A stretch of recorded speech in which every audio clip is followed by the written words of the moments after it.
Oh, yeah. I am a real American. Fight for the rights of every man. I am a real man. What's up, everybody? Saturday night, we've got a new show that we're cooking up. Welcome, welcome. Hope everybody's ready. This is going to be a little bit different than our usual content. We're going to be branching outside of strictly military and special operations related tonight on these Saturdays. Because, guys, there's a lot of people out there to talk shit about. It's not just Rob O'Neill and Tim Kennedy. It's a big, big world out there that needs us to do a little comedy, a little riffing, a little shit talking. So we're going to do whatever's going on culturally in America, a little bit of focus on fake alpha males. We got and just weird dudes in general. So today, oh yes, we'll talk about my t-shirt here in a second. What's up, guys? So what are we going to do tonight? Three topics. Well, a little bit like four, 3.5. 3 topics. We're going to talk about Diddy and everything that's going on with that trial. We might talk a little bit about Elon starting his new political party. Second big focus, Liver King Joe Rogan. That's a really weird thing going on, guys. And then even though it's not a military stream, it's still heavy in the culture. Tim Kennedy, of course, because yes, you can't go more than 4 hours without another Tim Kennedy shit show clip. I've heard they're glaring weird off my beard. I got headphones. My wife's in here. Anyway, so we got a ton of memes, funny videos. Also, should be in the pinned comment.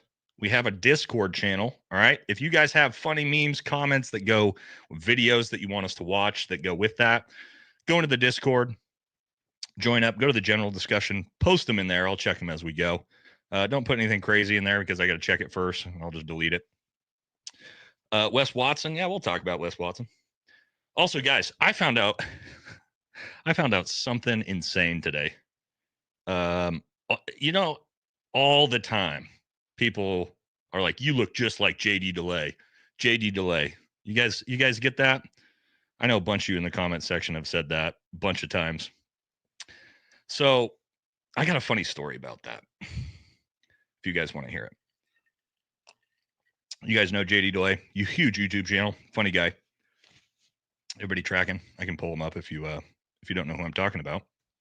1 second before we get started into this. All right, so here is. Oops, where am I going here? All right, stand by. Pull it up right here. All right, so I think I can go here. No, this is where we're going to start first. Stand by. Oh, all right, I got to remove that. I'm learning this. I'm still learning StreamYard using a new software, guys, so bear with me, all right? There it is. All right, cool. So we got JD Delay. Y'all have seen him, I'm sure. Super funny, riff content, beard, tattoos. Actually, kind of does look like me. I get it. Right? But it gets a little bit weirder than this, guys, because it turns out JD Delay and I used to party together back in my DJ days in Oregon. How weird is that? Let me tell you guys about that real quick. Because yeah, just super, super small world. So yes, he's not just from Oregon. He was part of my friend group. Back when I was in DJ Sunshine days, JD Delay was part of our friend group. The funniest thing was I would always see JD Delay's content in YouTube and be like, dude, I know a JD Delay who looks exactly like this guy. Right? This is what I thought for like months and months and months. I'm like, I know a JD Delay who looks exactly like that. And my retarded brain didn't put 2 and 2 together of like, dude, there's not another JD Delay that looks exactly like this guy, until my buddy from back in the day put a post up on Facebook and it was him and JD Delay together. And I was like, oh shit, that's the guy that looks just like JD Delay. And so I click on JD Delay and it's fucking JD Delay. So I sent him a super chat in his live today. I'm like, shit, bro, we used to fucking party together back in the day, man. So hopefully that can turn into something and we can do some content together. All right, Jameson Travels in the chat, joining in for the late night stream. By the way, guys, this Saturday night, late night, off-brand streams is thanks to Jameson. So if you like it tonight, thank him. He's the one who had this idea to do this.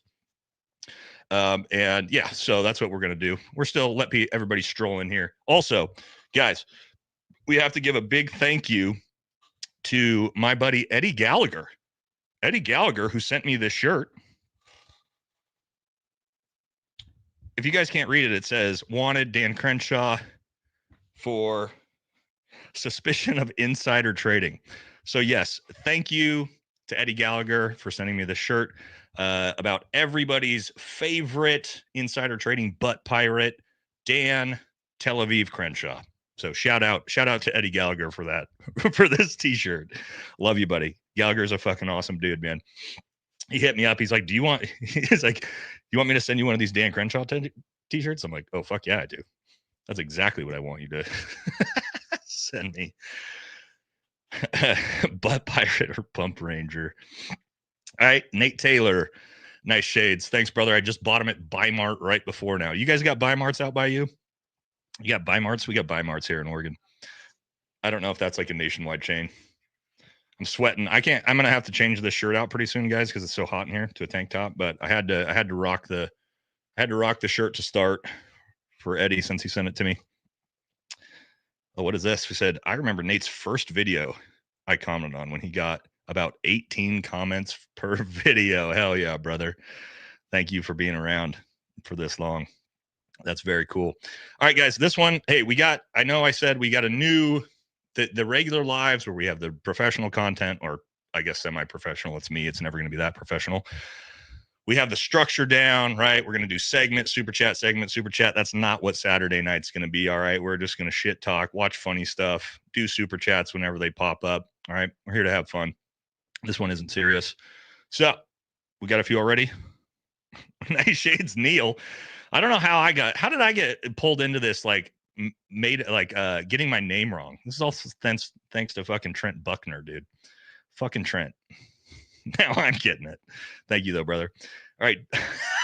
Look at this profile picture. Tim's. If you don't follow me on Instagram, by the way, that's my dumper right there in that profile picture. Tim's weakness, $10. And Tim Kennedy can't resist the bag of grenades in my PFP.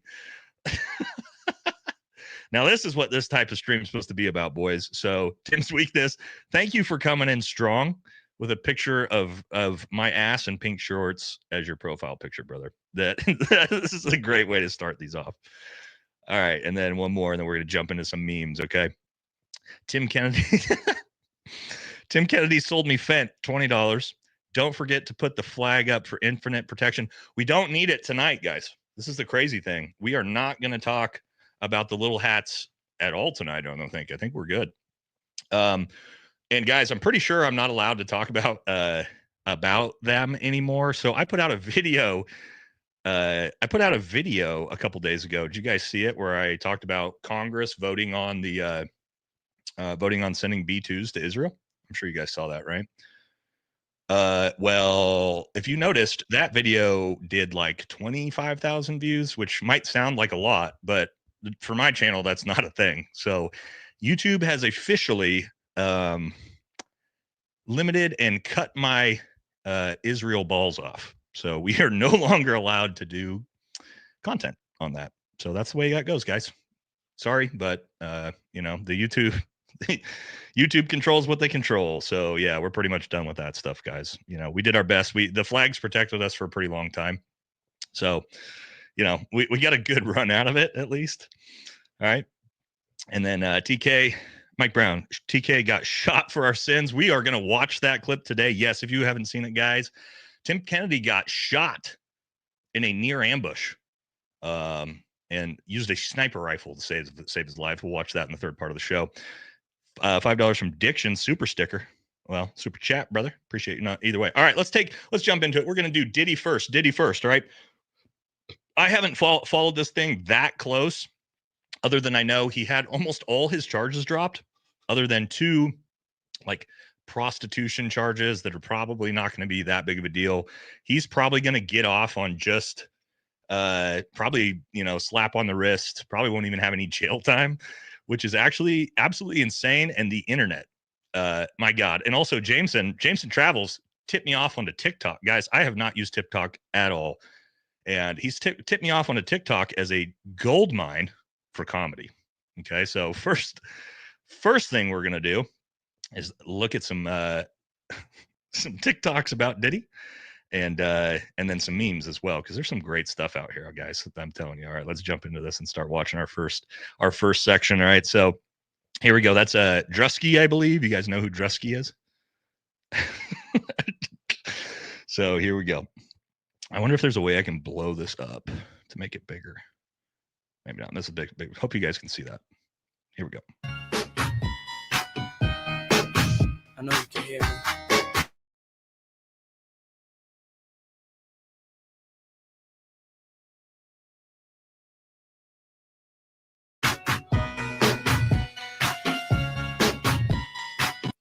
All right. And then another one.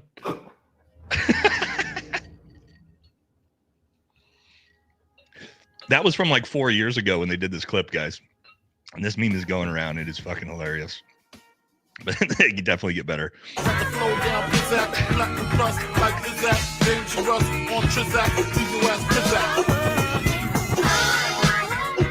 Also, this is immediately going to get monetized. It's not a lot of music, but who cares on this one?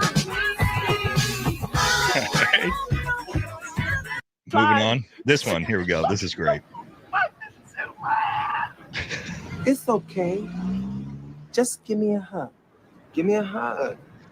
Let's just bond. I just want to bond with you. It's okay. I'm here for you. Hug me. Hug me. Hurry up, sweetie. Scurry over to my scooter. Just stop it. I'll be with you in 17 seconds. Cool your engine. 1, 2. LeBron James just catching strays.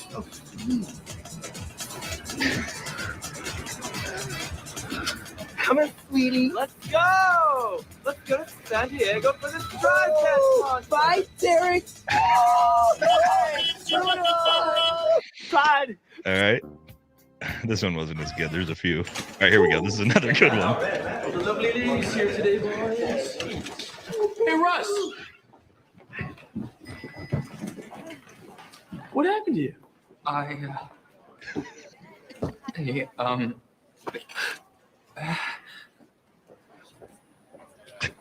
fell?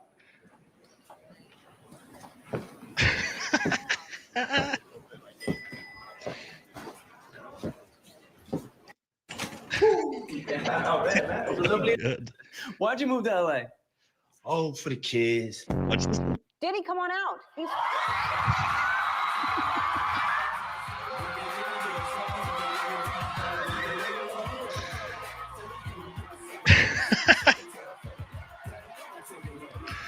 Diddy love the kids. Right now, he's having 48 hours with Diddy, him and his boy.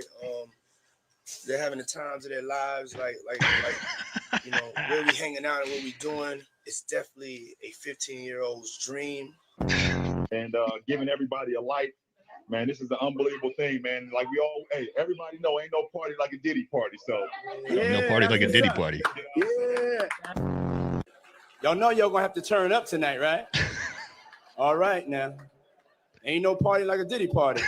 I know how y'all was doing it back in '64. Who knew that this was his real character in this movie?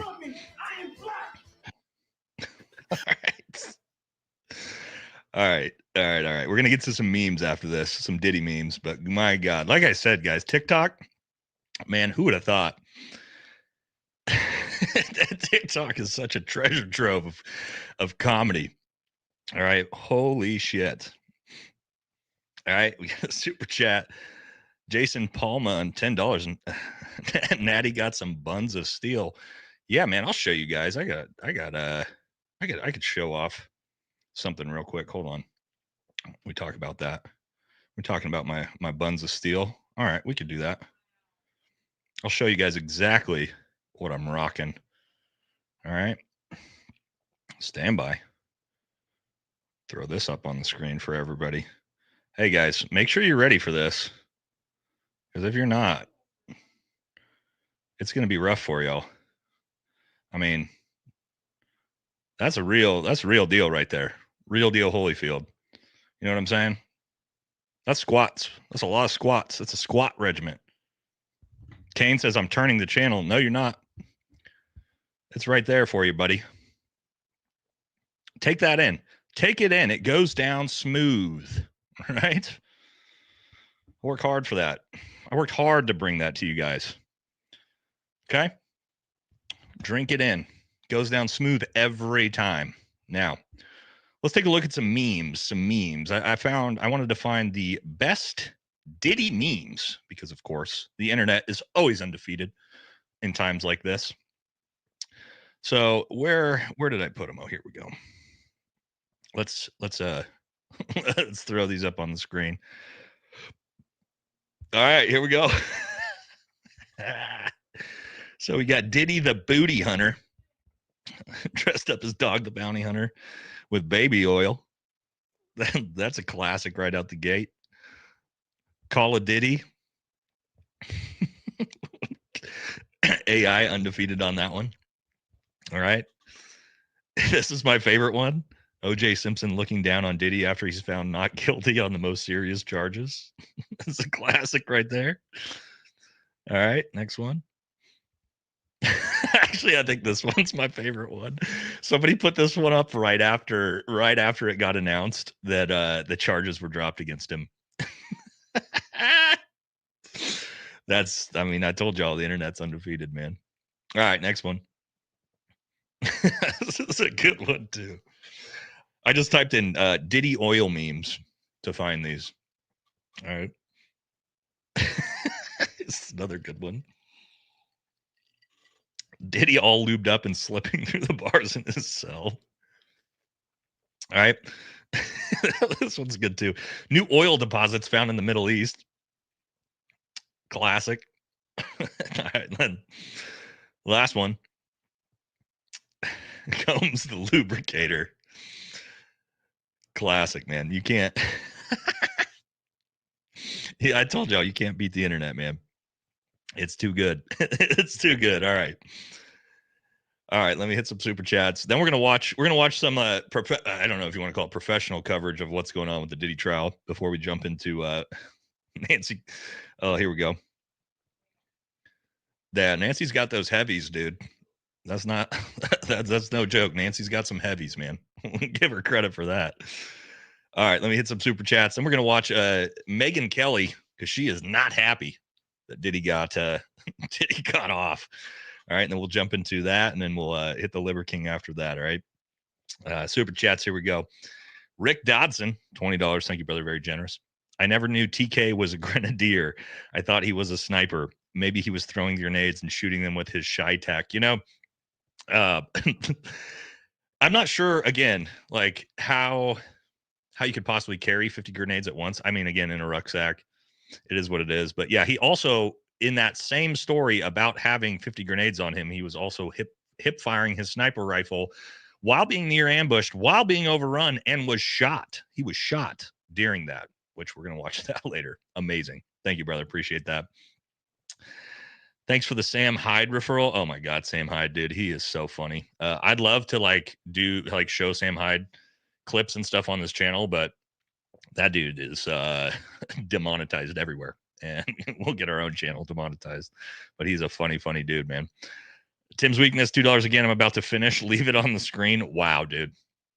Wow. I'll take that as a compliment. That's that's a lot. And Mac, $2. Bieber's oh my God. All right, I'm not going to read that out loud, but you guys can see it on the screen. Yeah, the Diddy memes in the chat. All right, Coop wins $10. How betrayed do you feel about Palantir? The military made a Palantir guy some high rank and he cut red tape. You want me to tell me why I feel betrayed about Palantir? Because I used Palantir my entire time in special operations, and when they went public, I knew how fucking good their software was. And I bought about $20,000 of Palantir for $7 a share in 2022. For those of you who don't know or don't follow stocks, I'm saying, well, let's see what Palantir's at right now. Okay, here we go. I'll pull this up on the screen to give you guys an idea at how this went for me. So here's Palantir right now, currently sitting at $134 a share. So I bought, again, about $20,000 in Palantir in 2022 at $8 a share. I believe that's about like a 25x since then. I then sold it all when Russia invaded Ukraine and the tech market crashed and probably lost like $500,000. So I'm not rich. And that's why I am butthurt about Palantir. Not because they're going to spy on us. Guys, here's the thing. Palantir's been doing work for the government for 20 years. They already have all your information, all of it. They're not getting anything new.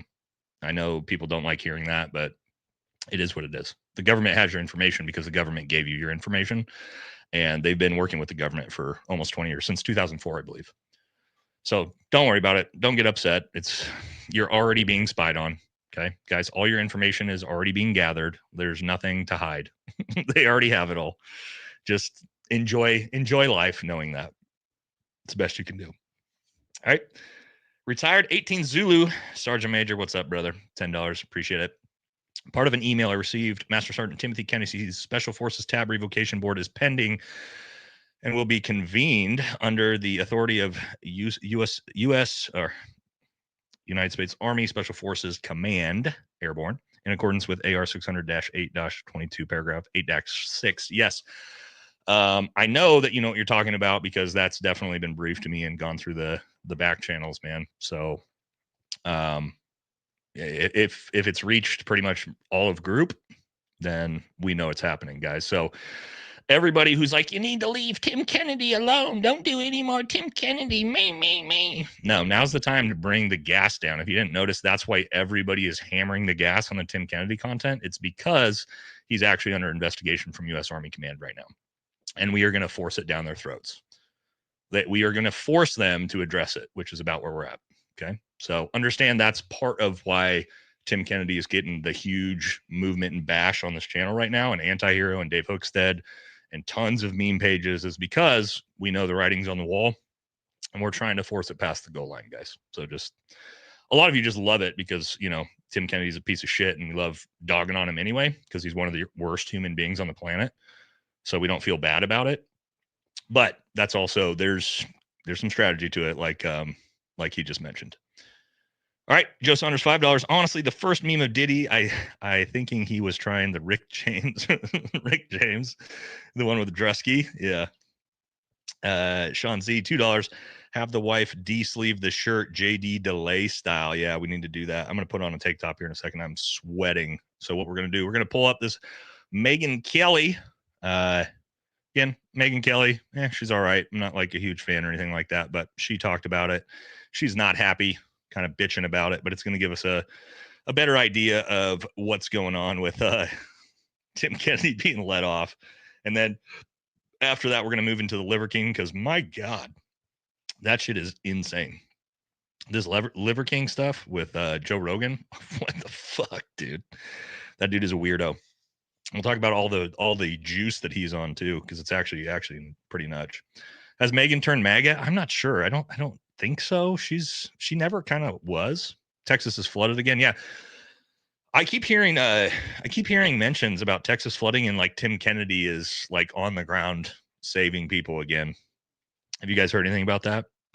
Is he saving people just like he did in Afghanistan? Which, guys, what we're going to show in the third part of this video is Tim Kennedy actually didn't save anyone in Afghanistan. That huge 10-day Tim Kennedy saves all the Afghans, as Brent Tucker is now putting out a big episode on. Turns out he was there for 24 hours, caused a huge international incident and then got kicked out and did nothing. So we're going to watch that in the back end. Not shocking, though. That sounds right up Tim Kennedy's alley. All right. We're going to jump over here, watch this Megyn Kelly one for a couple minutes, and then we'll wrap up the the Diddy coverage, the Diddler coverage. All right. Here we go. Let's bring it up. Charges against him. He was found guilty of transportation to engage in prostitution. Now the two sides are arguing over how much time that should get him in prison. He was denied his request to remain free pending sentencing, which happens on October 2nd, I think.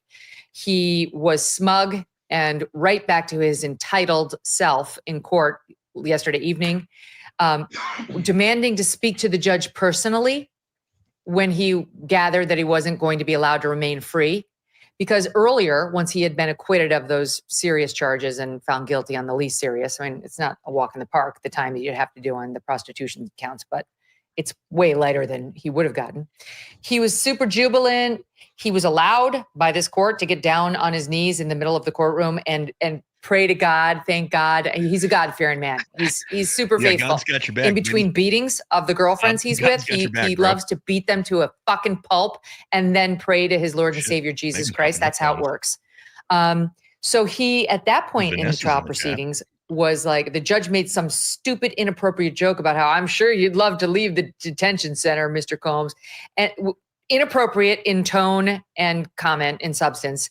And Diddy was like, yes, he put his hands together like, oh yes, laughing with his hands, like praying, please do that for me, judge. Give me a break. I threw up in my mouth. And then by the time they got back at 5 o'clock to actually issue a ruling on whether he could stay free, the judge, who was a newbie, had apparently spoke with some more seasoned judges on the bench in SDNY and said, get your ass back to prison. And at that point, Diddy reportedly looked stunned and forlorn, and his newfound hubris walked out the door with him because he was like, I just need to speak to the judge directly. He's convinced he's Diddy. He can charm his way out of anything. And I do believe his wealth, his fame, his swagger charmed this jury right out of finding that he had sex trafficked these women.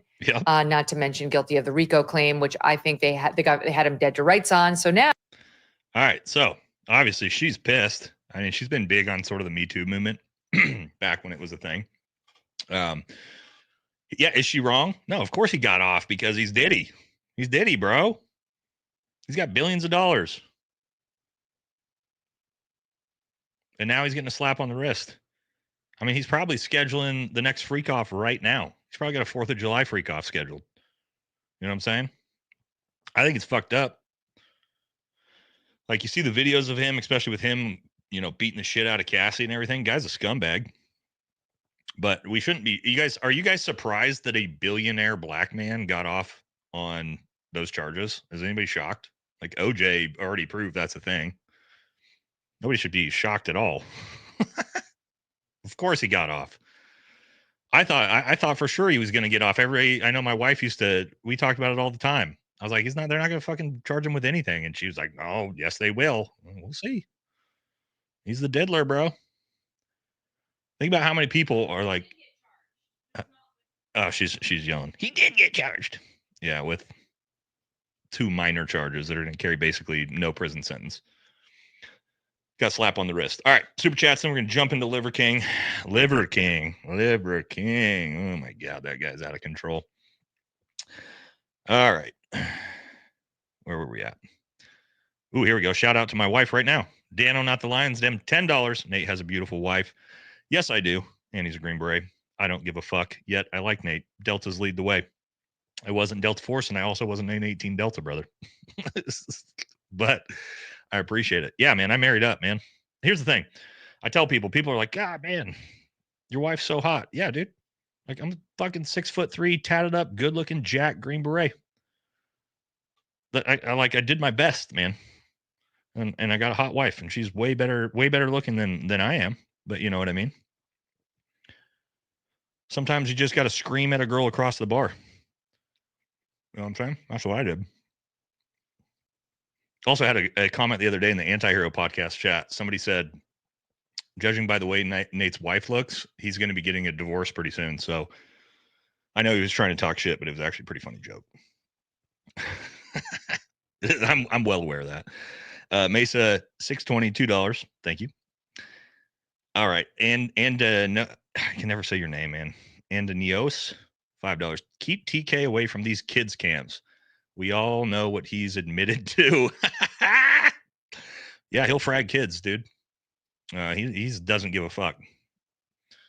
If you're a 8-year-old child, you better be on the lookout for Tim Kennedy under your fucking bed because he'll frag it. He's made that clear. Stefan, $2. Megan can get this boner donation. Wow. That's what we're here for, boys, is comments like that. Well done. Matthew Hawkins with the $20 dono. Thank you, brother. Green, the only race that matters. Green? Oh, like money? Yeah. Yep. If you're rich enough, you can get off on anything. Bill Gates has shown that too, right? Bill Clinton, all of them. Down at the Lions Den, $2. You ain't 74 Delta. We know that, but you all right? No, I'm not. I was just a lowly 18 Echo. We got a super chat sticker. I don't even know how these works, but thank you, brother. And Hedone Epicuria, $5. Judge has to be fair. A prostitution charge normally gets dismissed, pleaded out, etc. Keeping him in jail only makes the system look petty. O.J. Vegas. Yeah, I mean, he's most likely going to get a plea deal and take a little bit of a slap on the wrist, get some probation, some community service, and then he'll be back to, again, living the old Diddy life. Having parties with LeBron James and shit. They're on the way. All right, now let's talk about Liver King. Oh my God. This whole thing with Joe Rogan, like I was like on the periphery, like watching it, like what the hell's going on? And then I started covering it, or not covering it, but actually following it, and it's actually crazy. Like he won't leave Joe Rogan alone. He keeps trying to track him down, threatening to kill him, and he keeps getting arrested for it. So we're gonna watch that. We're gonna do a little trip down memory lane of how this whole thing has unfolded and how we got to that point. Because yes, it is very, very odd. All right, so let's put this on the stage. Let's watch this. We got some good ones. Podcast. I'm like, you got to get the f- away from me. That guy's never been on my podcast to this day. Came up to me in Vegas. Yeah, one of my security guards stopped him. Like, how many UFC events did he try and cozy up? He was front row at one of my shows in Vegas. Oh, damn. At the MGM. Yeah, and then I saw him again at the Canelo fight. He was trying really hard to get on the podcast. And he's been trying really hard to get on now. He contacted a few friends of mine, and some of them that have, like Bert Kreischer, that had him on the show. Yeah, he told me he's trying to get on. Yeah, for what? For what? Say that more? Like, come on, this is dumb, man. Dude, Joe Rogan, I'm gonna choke that motherfucker out. This is a fucking, you ran a con game and you got busted. Dude, I gotta. All right, and then he's got another one here. Pull this one up. All right. Check this one out. This is how it started. He's Joe's saying this shit about him. Do we have a fucking... now that we know that he's full of shit, we're talking about the Liver King, by the way, ladies and gentlemen. A lot of people are like, what are they saying? This is all inside stuff. There's a guy, if you don't know who the Liver King is, the guy who calls himself the Liver King, and he's this guy who walks around everywhere with no shirt on. I've seen him in Vegas with no shirt on, big bushy beard, super jacked. And he was telling people that the way he gets that way is by sunning his balls. He literally lays down with his asshole staring at the sun and eats raw liver and just lifts like a maniac. And that's how he's so jacked. But it's preposterous. Yeah, too many polar extremes to have just like a unique marketing spin that was just highly viral, in my opinion. And I don't know. I think most people could see through it, but at the same time, he would... So when we're talking about Liver King, man, his grift that he had going for a while about this whole like, oh, if you eat animal organs and tan your nutsack, it'll increase your testosterone 3x and all this crazy shit. I don't know how anybody fell for this to begin with. I can tell you, as somebody's been in the fitness world for a long time, I know how all this works. I know how synthetic testosterone works. I can tell you that because I take it myself. No, dude. The dude obviously was on just a metric fuck ton of juice. Apparently, he was on $12,000 a month. $12,000 a month, guys. I don't even know what you're buying for $12,000 a month.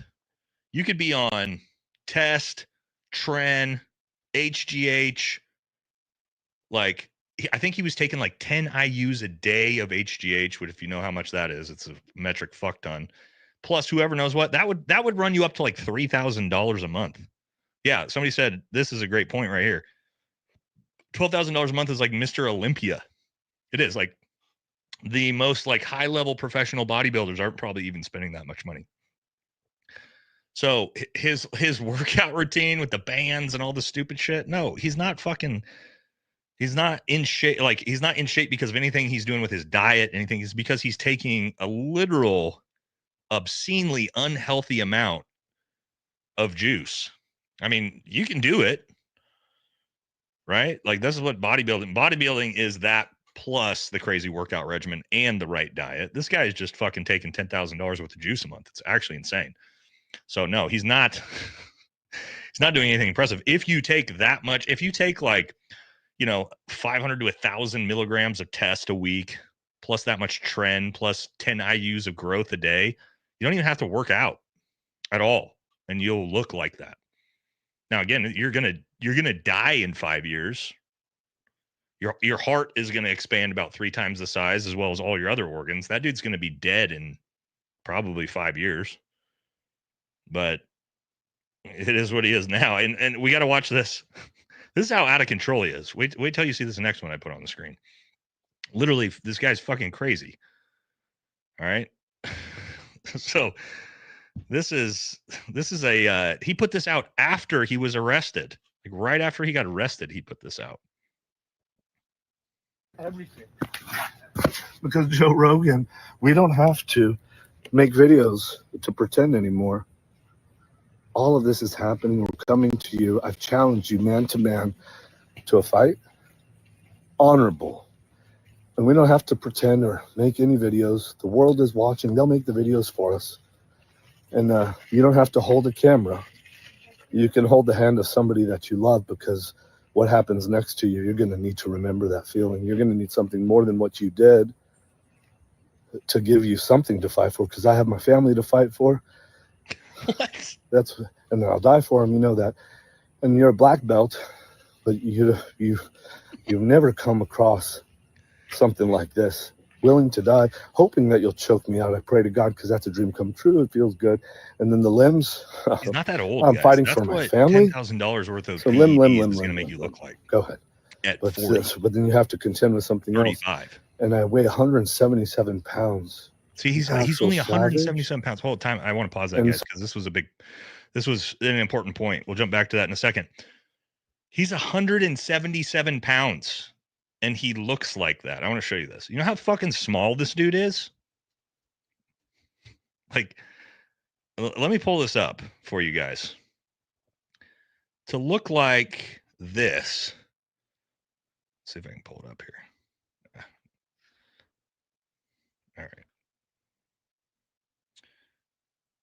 Pull this one up.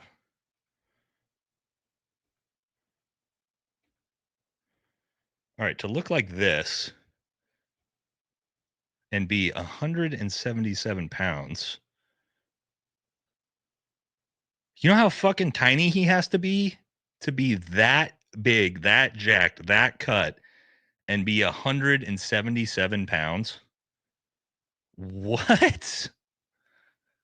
Dude, I'm 240 pounds. I'm 70 pounds bigger than that dude. And I'm not fat. I'm not as shredded as he is, because I'm not on $10,000 of PEDs. But I'm 70 pounds bigger than this motherfucker. He says my wife says he's 5'7", so he's probably 5'5". But I mean, my God, dude, this fucking you're taking $10,000 of, like, it blows my mind, because actually to be taking that much juice and to only be that big, because again, professional bodybuilders are like, if you think about, there's some 5'6", 5'8" professional bodybuilders that are like 260 pounds. So for him to be taking $10,000 of juice and he's 177 pounds, what the fuck, dude? All right, let's watch the rest of that just insane shit show, and then we'll jump back into the super chats. Where did I go? Okay, here we go. Because this is just fucking. And again, this was after he got arrested. This was right after he got out of jail. Right after he got out of jail, he posted. At first, you're like, "Fuck that guy! Fuck that guy!"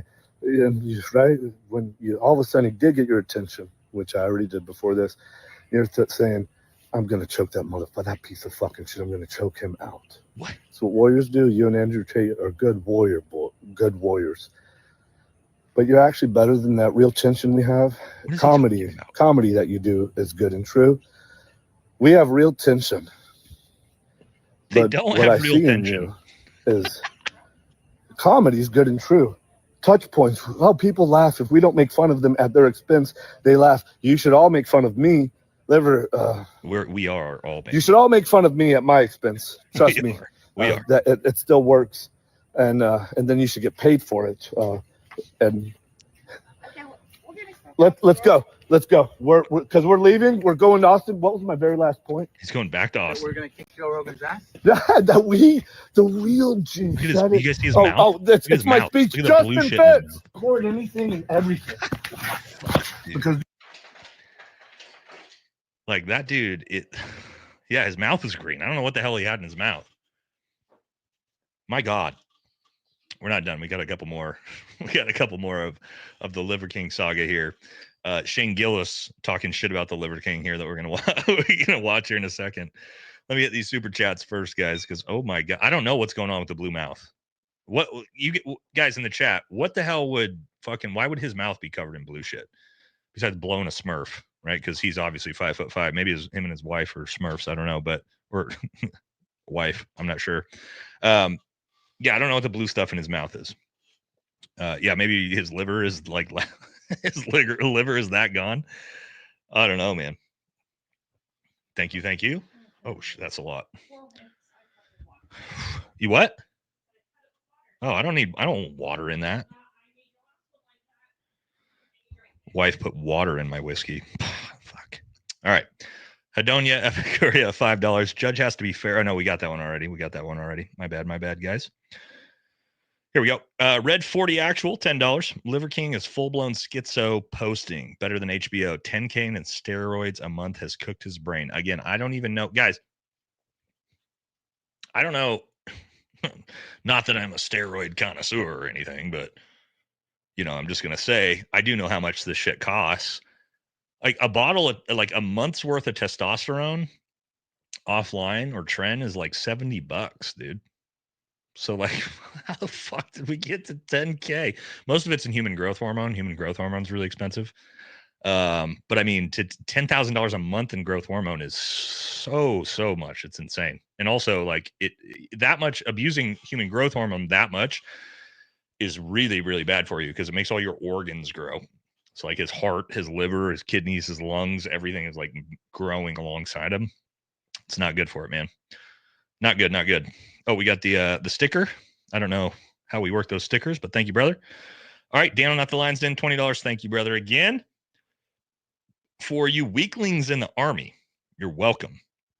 89th RRC, Ranger Reconnaissance Company. Play from the shade, wheels forward. My patch had a cactus, middle finger, punch in, thumbs up. I appreciate you, brother. Thank you. The Town Drunk, $5. I hope Joe accepts. I know, man. That's the thing, too, right? Liver King has a no prayer in the cage against Joe. Here's the thing. Because I was thinking about this.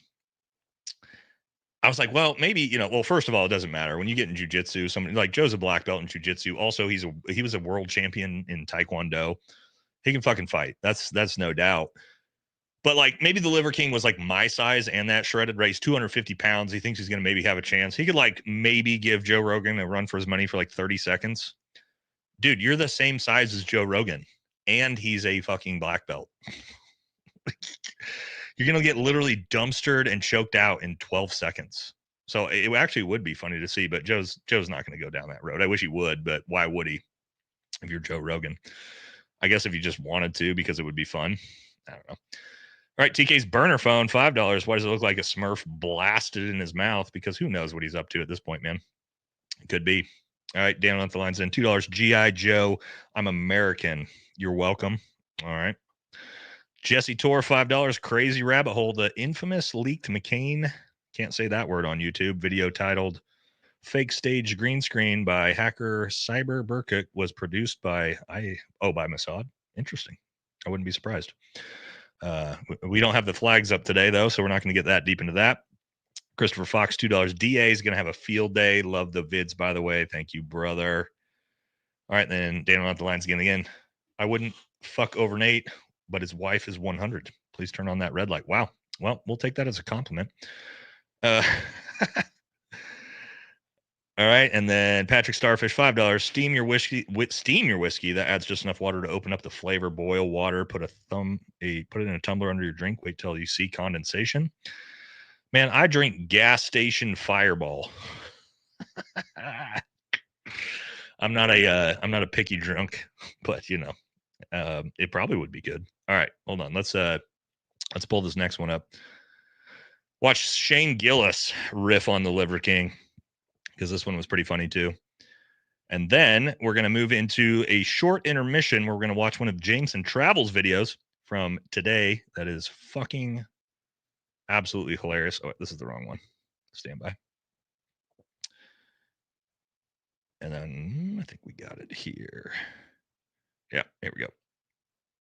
Okay. Shane Gillis riffing on the whole Liver King thing. This is pretty funny. Let's watch this one. I've watched every single video. I've watched 20 hours of the Liver King. I wanted to get him on. You called it. I was like, we got to get him on. You're like, I don't know, man. He's a loose cannon. Bro. Yeah, he is. He's a loose cannon. You know, I don't want him coming for. I don't want him coming for our families next. That'd be terrible. He's not going to kill you though. You've got a family. He wouldn't take you away from them. Oh, is that what his defense was? Yeah, he's not trying to kill anybody. That checks out then. Okay. He just wants to deliver a box to the comedy club. That's what he got arrested for. They're like some bomb. No, because I was wondering too. I'm like, all right, he's making weird videos. Why'd they arrest him? There was one where it was like very dark and threatening. He's doing bear crawls up and down the hallway at the Four Seasons, being like Joe Rogan. But no, there was one like something about like I can't wait to meet your family or something. It was like open-ended and very threatening. I was like, oh, okay, never mind. I can see why they fucking. I would not want that guy on my ass. If that guy was on my fucking ass, that'd be a tough one to have on your ass. It's the toughest. So like, who the fuck else would be? Joe Rogan. To have him on your ass. God damn, dude. If Joe Morgan was like, I'm going to fucking get your ass. You'd be like, oh, shit. That's true. That would suck. If Joe Morgan was doing bear crawls in a hallway, like, I'm going to fucking kill you. I mean, I will say I was disappointed because the jiu-jitsu match would have been so tight. Yeah, that's a shoot fair one. On him. Yeah, it would have been crazy. It would have been sad, but that's what Liver King was kind of asking for. He was mad dogging. He was like, break every bone in my body. He wanted a warrior's death. Yeah, he did. He wanted a warrior's death. I kind of I don't know. It's so funny to be like, beat my ass for my fucking family. I need this. Joe Burger. Morgan. The pay-per-view would have been crazy, bro. Pay-per-view would have won. Oh, pay-per-view? Joe Rogan versus the Holy Trinity. Liver King 3.0. Is that what he is? He's the Have you watched all of them? You gotta watch all of them. It's fucking incredible. I gotta watch it's the same. He says the same thing over and over again on repeat. What does he say? Pound and lock it down. I don't know. Billy knows everything. He's just repeating it over and over again. At one point, he does a Instagram live with a jug of coffee and an enema. Yeah, I saw that. A tube going from the jug into his ass, and he's in the shower like, oh, just hanging out. Like, bro. That was the only one I saw. He was doing a coffee enema. Yeah. He does a coffee enema. I did one of those myself indirectly today. I just drank a ton of coffee, went for a walk, and just fucking blasted. You're Liver King. I haven't taken creatine in a week, bro. It was the creatine was pumping me up. I've been on the teen pretty hard. Pause, but I swear to God, I think I'm not. Oh, okay. Shit. I need to get. I wish I knew Shane Gillis. I don't know Shane Gillis. I'd love to have him on the show. But guys, if you didn't see my Instagram post today, I've been telling you guys. You guys, I know, been telling you about the Green Beret versus comedian idea I've had, right? right? Have you guys, those of you here all the time, we've been talking about that. Well, my friends, we are launching the first episode of that this Friday. And yes. Let me pull this up. I am super stoked. It is going to be, here we go. It's confirmed, locked in. We're going to be doing me, Uncle Laser, and Jared Taylor from Black Rifle Coffee Company. 3-way live stream next Friday at 5 p.m. Plus, we're going to do a whole episode, all kinds of crazy shit, rally car racing, driving. So, yes, it's coming. If you don't know who Uncle Laser is, he's one of my buddies. Uncle Laser is absolutely fucking hilarious. And I'm going to pull up, see if I can do it right here. Pull his channel up real quick and give you guys just a quick glimpse into him. If you're new to Uncle Laser, oh my fucking God. He is one of my favorites. You fucking bitch means you a broke bitch, okay? Y'all might as well call me Section 8 housing, all right? Because I love a thick bitch. Where my thick bitches at? I can hear your mouth breathing. Calm down. I can hear your mouth breathing. All right? I like a bitch built like a nose tackle, like a Warren Sapp. They said, where y'all meet? I said, in the fucking A-gap, of course. That's where we met, right? I met a thick Mexican bitch at a quinceañera the other day. It's a Mexican birthday party, okay? She was sitting there looking like Nacho Libre. I said, hello, how you doing, darling? She was breastfeeding a 7-year-old, which I thought that was a little old in age to be doing all that, but La Familia, whatever. But she had that second titty out just blowing around in the breeze. I said, now who's that for? I went in there and got me a little suckle. That shit tasted like horchata. I love her very much. My name's Uncle Laser. Y'all been great. Wow. He is so fucking funny. So goddamn unhinged. We'll probably watch another one here later. I'm super stoked, man. I know Uncle Laser. We've partied together. We partied together. Guys, I partied with Uncle Laser at the Adult Video, the AVN Awards after party in Las Vegas. To give you an idea, he is fucking awesome. We'll watch some more clips from him later. But yes, Friday, me, Uncle Laser, and Jared Taylor from Black Rifle Coffee Company, 3-way fucking podcast. Oh my God, I'm stoked. You guys are going to fucking love it. So tune in. Mark that on your calendars next Friday, typical time, 5 p.m. All right. Now, is Jameson Travel still in the chat? Is Jameson in here? Because we're watching Jameson's video next. This fucking video I watched today is so fucking funny. Obviously, I love Jameson stuff. We're going to watch his video next from his new YouTube channel, which, by the way, what we'll do is make sure we put Jameson's YouTube channel. Hold on. Let me do this first so I can go straight to it. All right. We're going to put this so you guys can all get over there and subscribe to Jameson's new YouTube channel. Okay. All right. Where is it at? I just typed it in there. I need to pin it. What did I do? Hold on. What did I fuck up? There it is. All right. Pin. Come on. Oh, it's moving too fast. God damn it. Place pin message. There we go. Got it. Okay. Shit. That was tough. All right. So what we're going to do next. Yes. Jameson Travels has a new YouTube channel. It's fucking hilarious over there. He is one of my favorite dudes.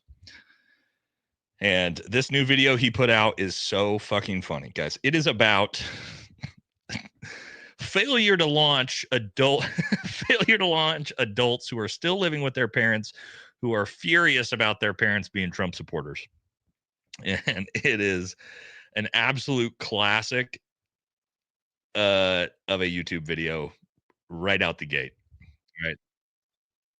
So hold on, stand by. Let me get it pulled up. We're going to watch this one together because, man, it's good. All right. Stay-at-home adults. That's what he called them. Stay-at-home adults. Which I didn't realize is a thing. But yes, guys. Oh, let me hit some super chats, guys. I don't want to fall behind. And then we'll jump into Jameson's video, okay? Real quick. Okay, here we go. Super chats first, then we're going straight into Jameson's. All right. Jesse Tor, $5. Crazy rabbit hole, the infamous leaked. Oh, no, we did that one already. Did we get all these already?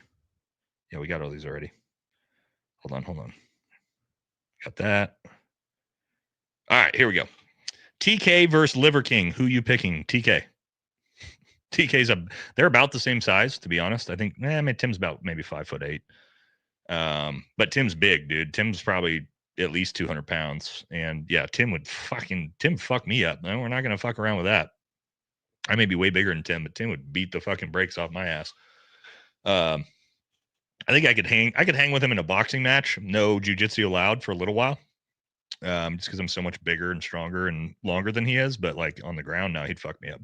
And he would absolutely destroy the Liver King. That wouldn't even be close.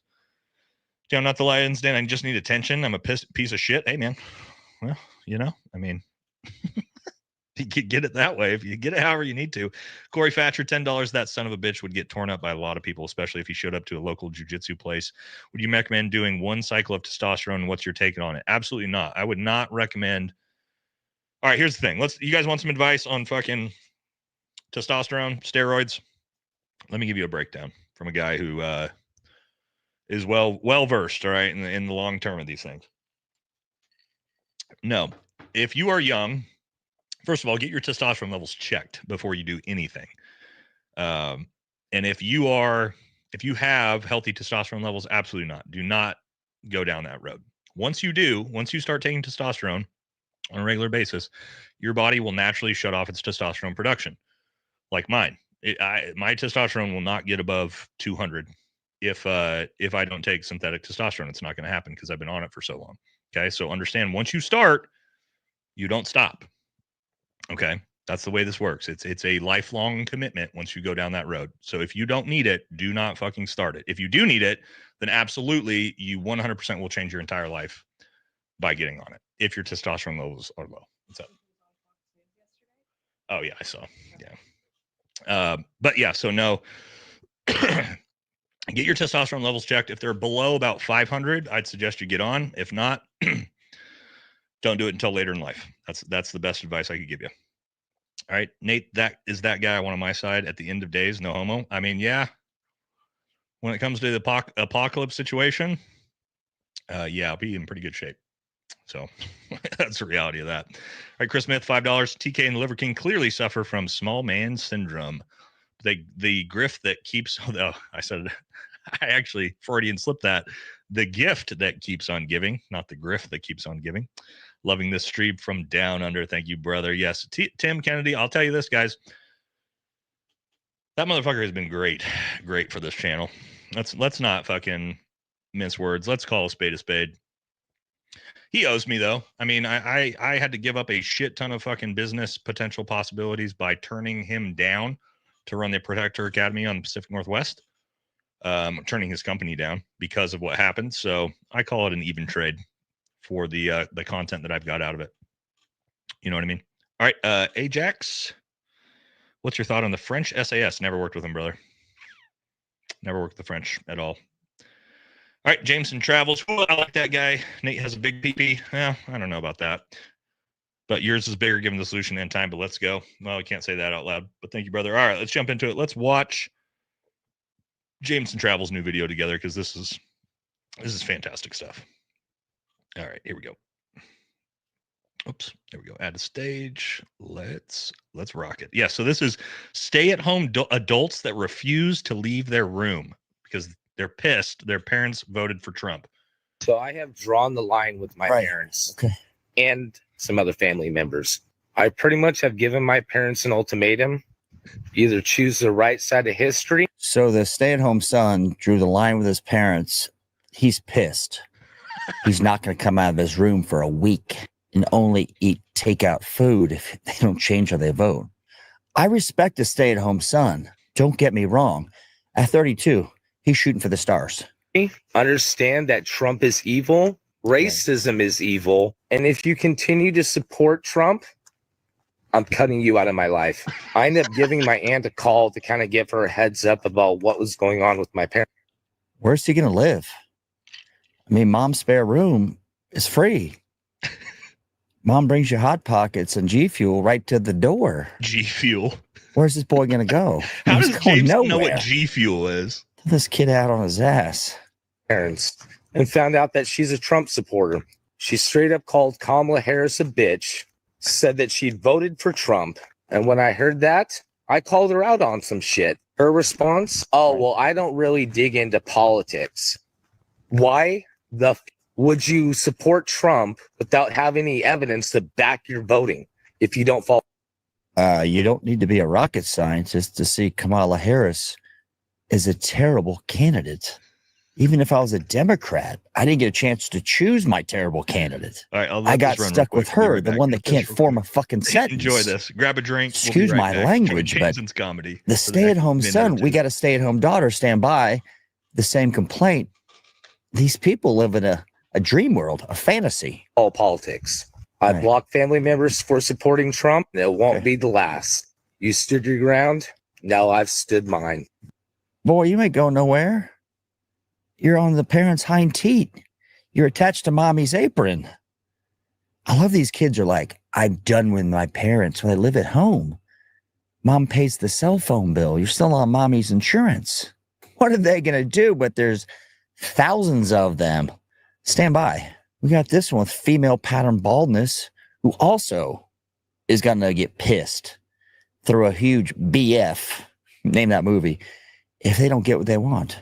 Should I bribe my mother with photos and videos of her grandkids who she hasn't seen in years to finally answer the question that if she regrets her choice for Citrus Caesar last November? Is there a trend, like a crisis going around with female pattern baldness? That's a real question. It's a lot of forehead. I went bald, but man, oh man, if I was a young lady at 32, do you think we're raising our kids or paying for it? Absolutely we are. For context, I cut off all my family after the popularity contest, and I went super viral, ended up all over the internet, got a bunch of CPS grape and skull threats from that side for months and months and months, ended up all over Twitter, YouTube, everywhere. You didn't get grape threats. I mean, come on. Baldness. Sure, you go on the internet, you get any traction, people are going to threaten you. The female pattern baldness. The victim, right? I'm not talking to my parents unless they change how they vote. How do you know how your parents vote? I don't know how my neighbor votes. I know what he says, but I don't go, how do you vote? I don't care. I don't want to vote like a leftist.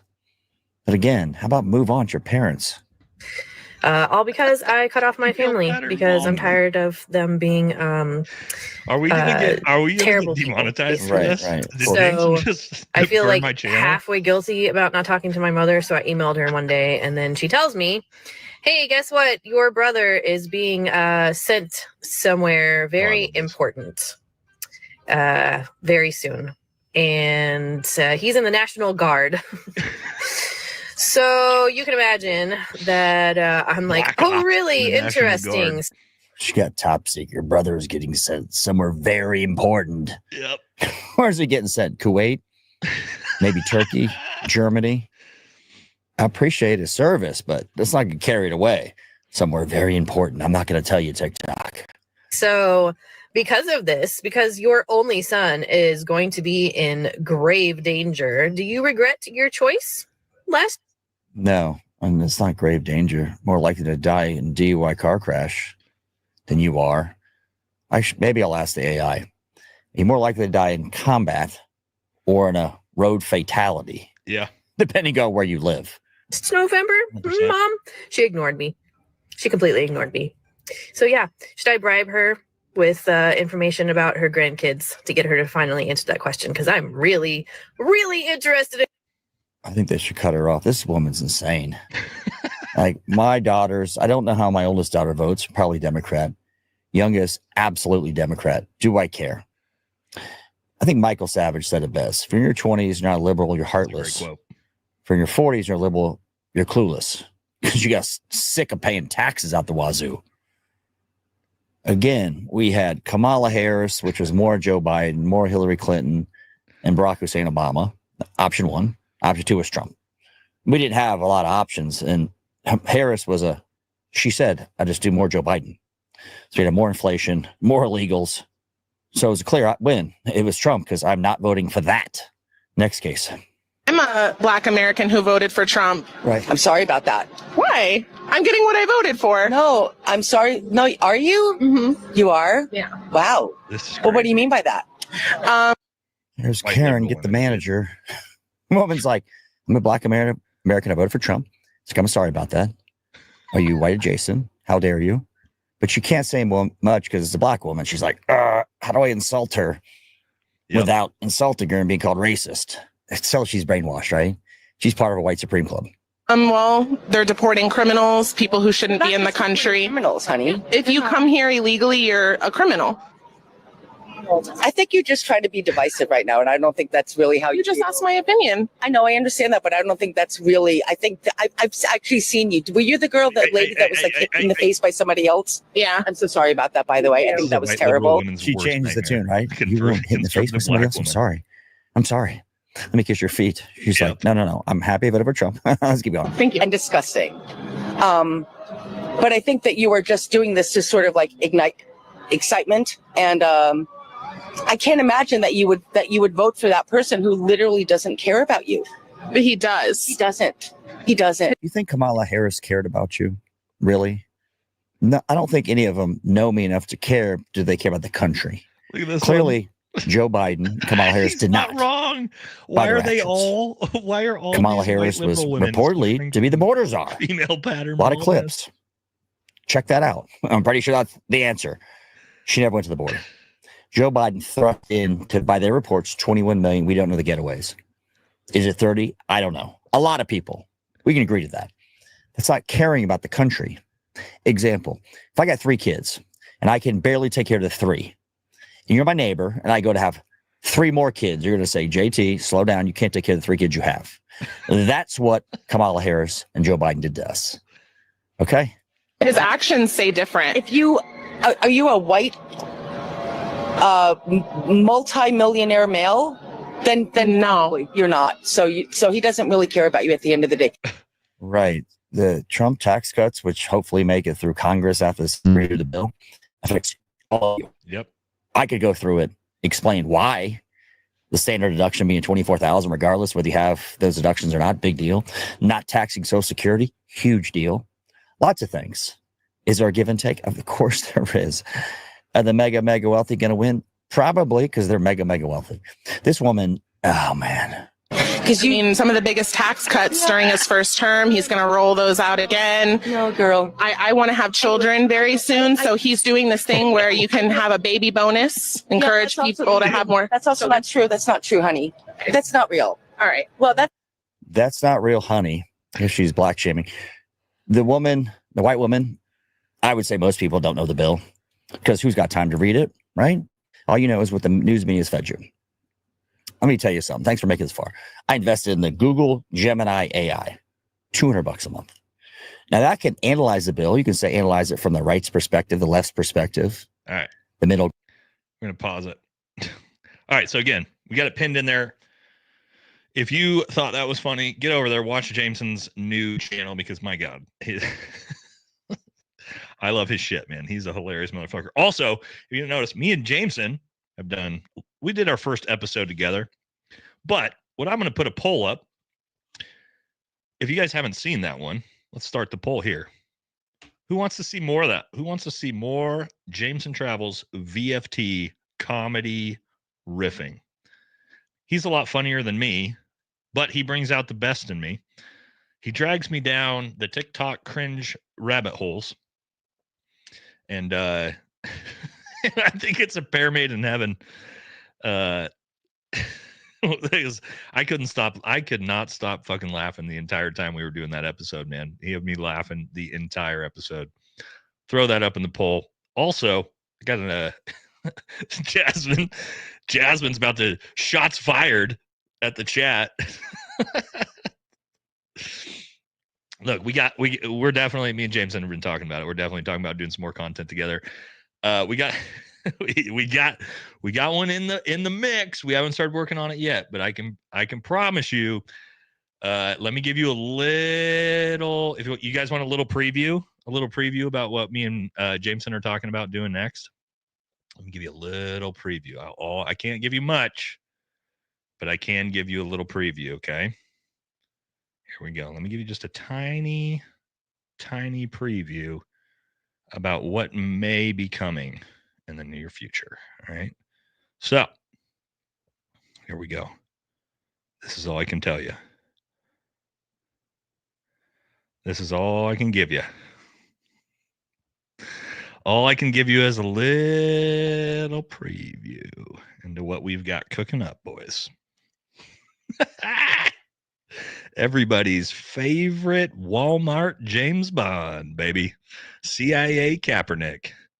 Old Boozy Monte, baby. The Boosinator.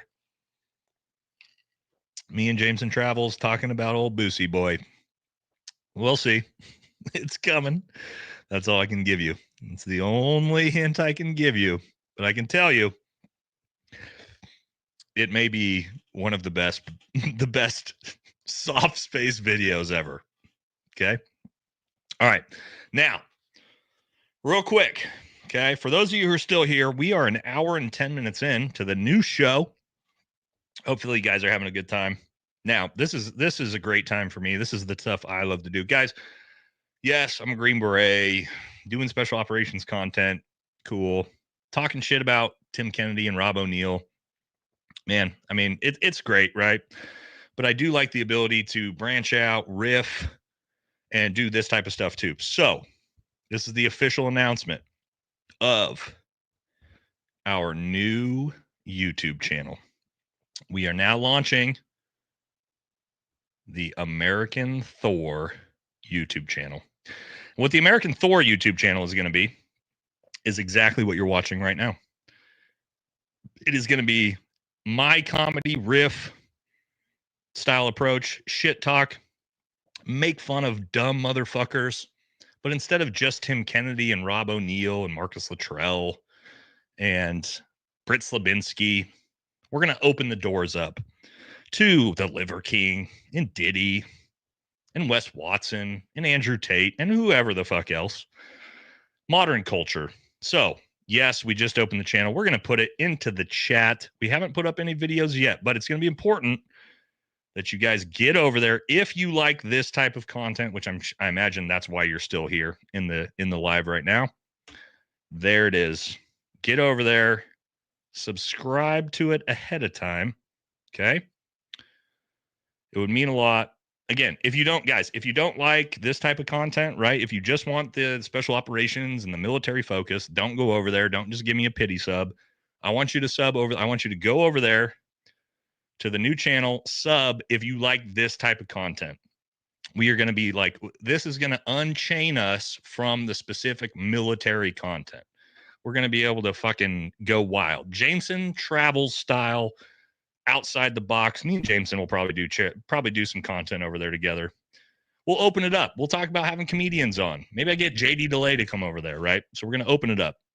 So get over there, throw me some subs if you're interested in that. We'll try to look at putting out the first video here in the next couple days, but want to definitely get a sense of how many people actually want that type of content. I hope you guys want it because, again, this is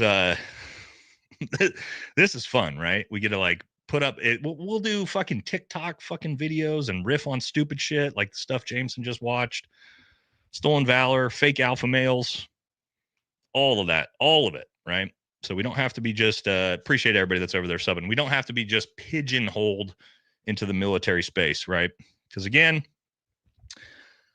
I like doing the comedy riff, have a good time with you guys a lot more than, you know, being kind of like this journalistic approach. If you guys haven't noticed, I'm a little bit different than all of the other special operator channels.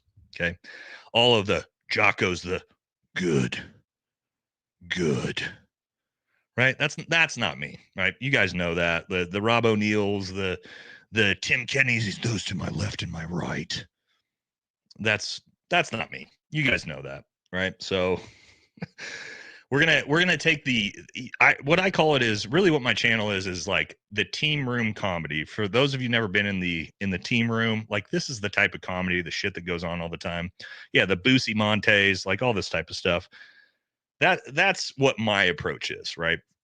And so branching outside of that, right? That's really what we want to do. Okay, so get over there, follow the new channel. Appreciate y'all. That's the big announcement.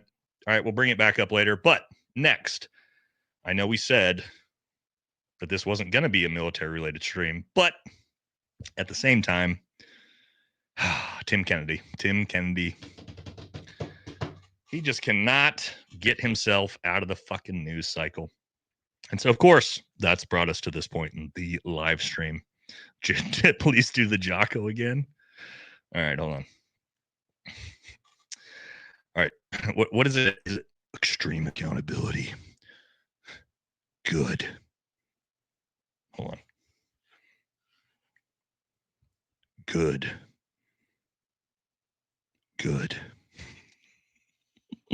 Hold on. Hold on. Do I have Tim's book? I think I've got Tim's book around here.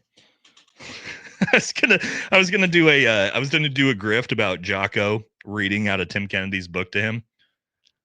So you were in a sniper tower, surrounded on all sides, taking shots. You killed over 20 men as you were being overrun. 400 Iranians. 400 Iranians on all sides. Good. That's gonna get clipped, and then I'm gonna have to walk that back. But there you go. That's my Jocko impression. All right. Hold on. Let me hit the super chats here. I think it's been a while since we've off them. We're getting a little bit out of control, a little bit unhinged. Whiskey's hitting, but that's what we're here for, right? All right. Now, how do I get this off the screen? Great. Please do the Jocko again. All right. Whatever. We'll just get in there. I can put up a new one. All right. All right. Here we go. Super chats. Ooh, I got a lot of them. Sorry, guys. I've been on a roll here. Let me get these ones on. Make sure you guys can see the hat. Oh, also, guys. No, I'll get it after the super chats. I was thinking about something we're going to do on these Saturdays each time. All right. If you didn't notice, like I've got infinite amount of these hats that I'm going to be rocking. All right. So here we go. Down Not the Lines, Jen. $10. Thank you, brother, for all the super chats today. Jameson Travels. Hooah. I like that guy. No. We did this one already, right? Okay. Well, shout out to Jameson again. All right. This one is where we're at. Kraken Tactical. $20 Australian. Love all my Aussie fucking followers in the chat. Love you guys being here. TK. Osama bin Transformer. Liver King and that guy Wallbanger played in the loneliest survivor movie. Should start a boy band called the Pinocchios Diddy, and Diddy can be their manager. Hi from bumfuck Australia. Where you at in Australia, bro? I hope you all had a great 4th. I love that, dude. The loneliest survivor. Another one I've heard, and I can't tell you who told me one. This one was the fastest runner. That came from another famous Navy SEAL in the content creation space. That's all I'll say. I'll give you that. You guys can guess. Throw some guesses in the chat to who told me it should have been called the fastest runner. All right. Trump is evil. Oof, man. Naughty Trump. Bad boy Trump. All right. Corey Thatcher, $5. He eats raw liver to be an alpha, but the only thing rawer than his meat is the regret in his eyes every time someone brings up a drug test. Yeah, well, I mean, that dude ain't natural for sure. Dan on Not the Lion's Den, $5. Cut off my family. No, you I don't know what that one is. You sealed that deal. Yeah, I mean, like if you live in your parents' bedroom or your parents' basement, I don't know if you can cut them off. It's a little bit challenging. Chris Smith, $5. These kids are incapable of critical thinking. If I gave my parents an ultimatum like this, they'd be helping me pack my bags. Also, yeah, they are incapable of critical thinking because, unfortunately, the American school system is designed to not allow kids to critically think, right? Because the American school system was developed to produce factory workers, okay, like Henry Ford and Rockefeller and a bunch of other big lobbyists back in the early 1900s.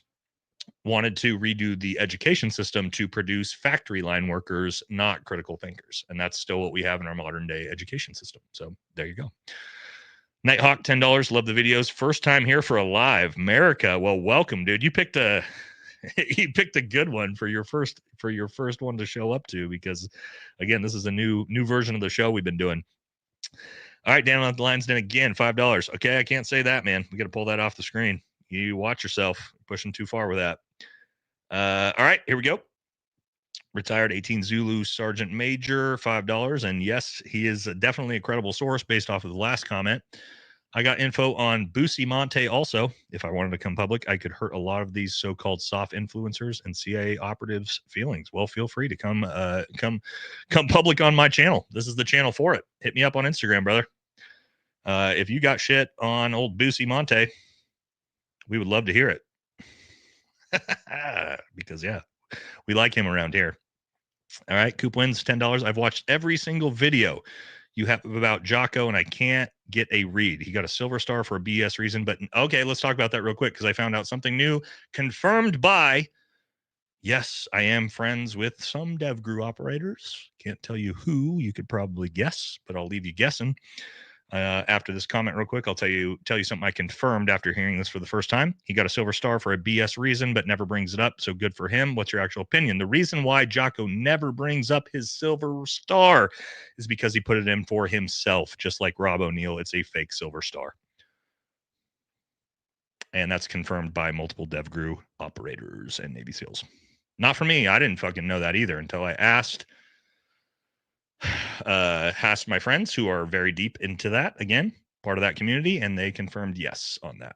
And again, that's not for me. That's the thing. I don't know how these fucking Navy SEALs put themselves in for silver stars, but apparently that was the thing back in the early days of the war. O'Neill and Jocko both did it. So that's why he doesn't fucking talk about it. So there you go. And again, that's not me. I'll say allegedly from the people in his community. Shots fired, I guess. But again, not from me, from them. Javon Devat, $5. Sup, Nate? Do you think college is manageable for a Ranger? Love the content. Brother, I got both. I've got my undergrad. Okay. I got my bachelor's degree while I was active duty on the teams in SF while deploying. So yes, you can absolutely do it. Okay. You're obviously going to do it online. You could take maybe 1-2 classes at a time.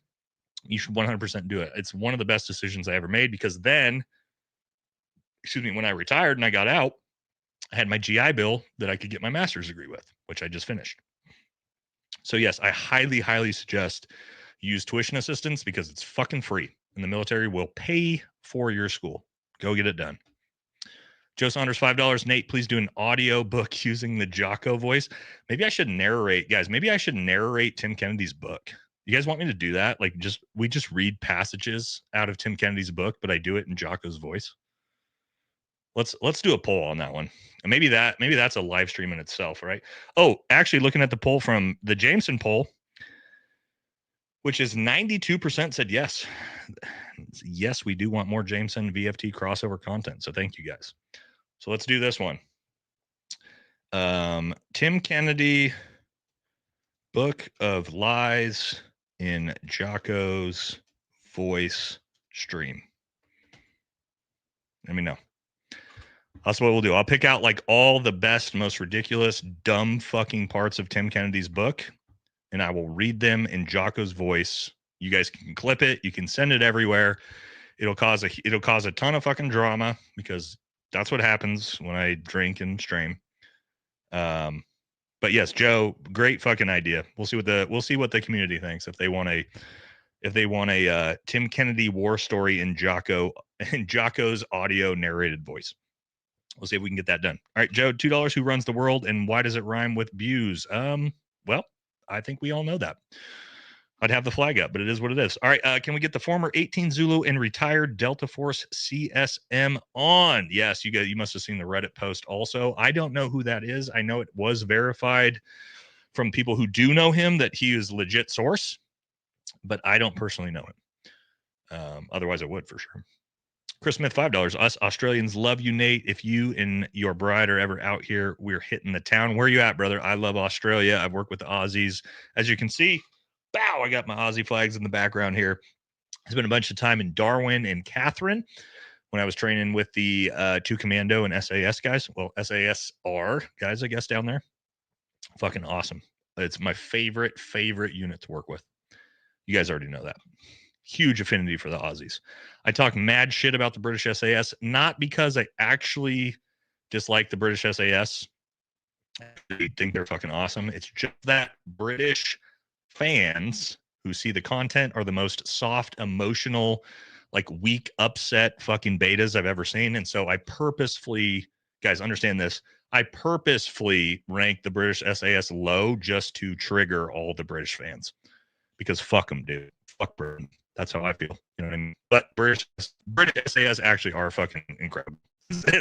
They're right up there with everybody else. But don't let them know I said that, okay? Because we want to keep up the facade that I think they suck because it triggers everybody. All right. Nighthawk, $10. You all see TK yesterday. Today was flying around with his whirly bird trying to find a spot to land in Texas so he could do a video. And the new one today, insinuating, I think you meant to say, doing his social media. I didn't see, man. Is he pretending to save the world again? Again, we're going to watch the clips from the Anti-Hero podcast. He pretended to save the world with Afghan withdrawal. It turns out that was all fake and bullshit and made up.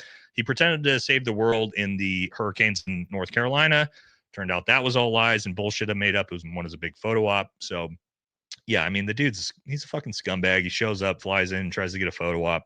We're going to talk about that. That's the next section of the video once we get through these super chats. Thank you all, by the way, for the super chats tonight. And thanks. We've had over 1,000 concurrent videos on the fucking Saturday Night Live shit show stream. Woof. You guys are the real ones. This is the real community here, right? You guys show up even for the non-military shit. I appreciate y'all. All right, Idiot Carrot, $10. Hey, I've recently started watching your videos. Have you heard talks that the government will manufacture a crisis in order to drop interest rates to refinance high interest loans? Okay. They don't need to manufacture a crisis. The fucking Fed and Jerome Powell is holding interest rates hostage right now. If you didn't know, we are like the only fucking country in the world that is still holding interest rates high. Like Switzerland has like a 0.5% interest rate right now. Okay. Jerome Powell, who is a fucking leftist and in charge of the Federal Reserve, is holding interest rates hostage to try to politically damage Donald Trump. And that's not me saying that because I'm a MAGA guy. That's objectively the truth. And it fucking pisses me off because I'm about to buy another house in Texas. So stop fucking around, motherfuckers, because let's get those interest rates down, because there's absolutely no reason at this point with the way the economy is that they shouldn't be dropped. But no, they don't need to manufacture a crisis for it. They just need to fucking do it. But we'll see if they do. All right. 19 Deltas in Ramadi.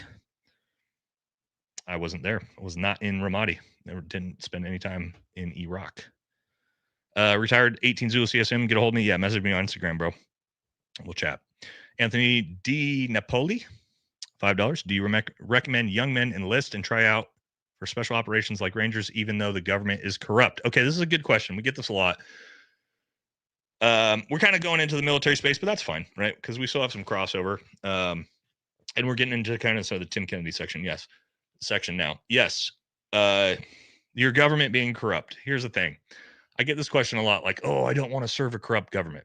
Okay, then what? You're going to go work for fucking Amazon? You're going to go work for fucking Chevron? You're going to go work for fucking Walmart? Like, where are you going to work? You're going to go work for some corrupt fucking billionaire's business? Like, what's the fucking difference? Is America's government corrupt? Yeah. Is it any more corrupt than the rest of the fucking world's governments? No. So you don't enlist and go into special operations to serve a corrupt government. You do it because you want to serve, you love the country, and it's a fucking awesome job. Who gives a fuck about the stupid ass fucking government? The job is fucking sweet. You're going to learn crazy skills that you're going to take you with you for the rest of your life.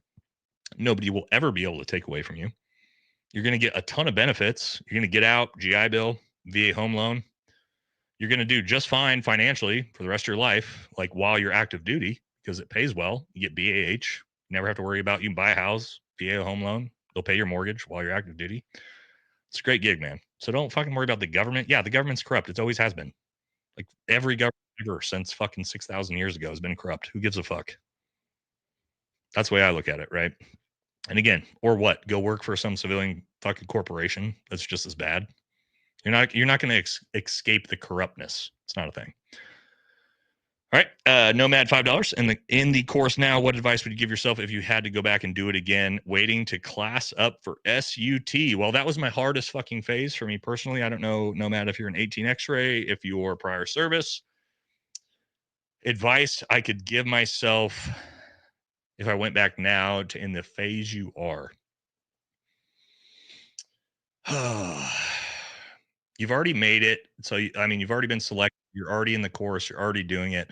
All you have to do is perform now. What I would say is your personal relationships with people and the team you are on is the most important thing. The vast majority of guys I get kicked out of the course from this point was from peers or for, integrity violations, injury, things like that. Like low performance at this point, you've already made it. You've already proved you could do it. You need to be very, very, very cognizant of your character and your interactions with people. That almost cost me my SF career early because I was an arrogant, pricky little fuck. And I learned the lessons a hard way, sort of midway through the Q course. Luckily, it didn't cost me my career, but that would be the biggest one. Smile on your face. What can I do for my team? You're not the main character of the story. Remind yourself that I'm not the main character of the story. Carry the heaviest weight and just be a good fucking team player. I know that's like super one of those things everybody says, but it really doesn't matter. Okay. I had to learn that the hard way, man. But good luck. All right, Patrick Starfish. I love some Stolen Valor storytime readings. Oh, we could do that. You want me to do that right now? I could pull up. I can't tell you who. I got to figure out how to pull this up without showing who sent me this because he asked me. He asked me not to. He sent me this, but he asked me not to. Asked me not to tell anybody that he sent me it. Give me a second, real quick, guys. All right, stand by. I don't know why my YouTube shit just blew up real quick. Fuck. All right, hold on. I have the craziest fake DD214 that a buddy sent me.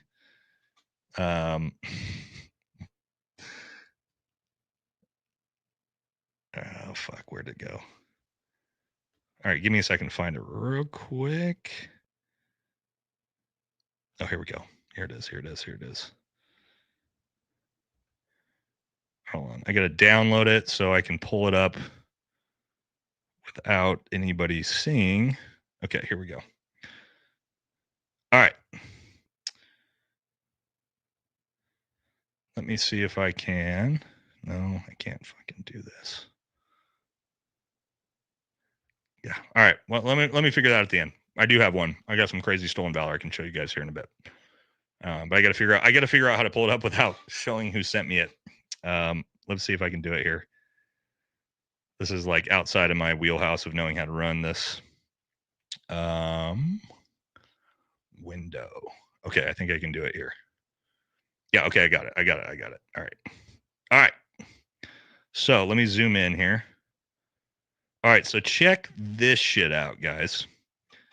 This is it. For those of you who are not in the military, this is called a DD214. Okay, this shows all of your service records. Every veteran gets this when you get out. Okay. Now, what makes this DD214 so amazing, and the people that are veterans are going to see this DD214 as we go through it and are going to be blown away, that and this was submitted, guys, as a part of a submission for disability. Okay, so somebody submitted this to the federal government through a buddy of mine, and he submitted it to get his VA disability. Okay, so this isn't like, hey, some random thing I found. This was actually submitted to the government, to the fucking federal government, to try to get VA disability. Okay, so let's jump through this and let's look at this. All right, so as you can see here in the top left, primary specialty, this is the actual MOS, 18 Bravo 40, 10 years, 2 months. So 18 Bravo is a Special Forces weapons sergeant. I was an 18 Echo. So he was an 18 Bravo for 4 years. Okay. These are all the award, or 10 years, excuse me. Nothing else follows. So he hadn't. Oh, and he was also a recruiter for 2 years. So yeah, he's in for 12 years. Okay, as we get down here in decorations, medals, badges, citations, this is all the stuff that you can win. Okay, Silver Star medal. Okay, Silver Star is one of the highest valor awards you can get. Look at the second one, the Amory Bronze Star medal. Okay, so they didn't even spell Army correct. Purple Heart medal, Army Commendation medal, second award, which doesn't really mean anything. And you can see go down here like Army Achievement Medal, 6th award, prisoner of war. He was a prisoner of war, apparently, at some point in his military career. The Good Conduct Medal, followed by the National Defense Service Medal, then the Antarctica Service Medal. I'm not sure if that's a real medal. I don't know if anybody could verify this for me. Yeah, this might be Tim Kennedy's. This might actually be Tim Kennedy's fucking DD-214. How funny would it be for me to make a like a riff video where I say this is Tim Kennedy's DD-214 Antarctica Service Medal. All right, Armed Forces Expeditionary Afghanistan Campaign Medal, Iraq Campaign Medal, Global War on Terror. I mean, it goes on and on and on. Saudi Arabia Liberation of Kuwait. Again, here's the other thing. Date entered this period, 1989. So, okay, so he joined the military in 1989, separated in 2002, but also somehow served in Antarctica, Afghanistan, and Iraq, which, again, we hadn't even invaded Iraq at this point. Okay, what do we got? Oh, liberation against Afghanistan, combat service redim, Navy. This is the most badges. Oh, that's like the most medals I've ever seen anyone have, even in my career field. All right, we move down here. Let's get into his schools or his badges. Gold recruiting badge, drill sergeant badge, Army Ranger tab, Army Special Forces tab, CIB, Air Assault badge, Halo badge, Senior EOD. So he was in EOD as well. Senior EOD badge, Pathfinder badge, and then, of course, your Expert Marksmanship badge. Okay, and then you get down here.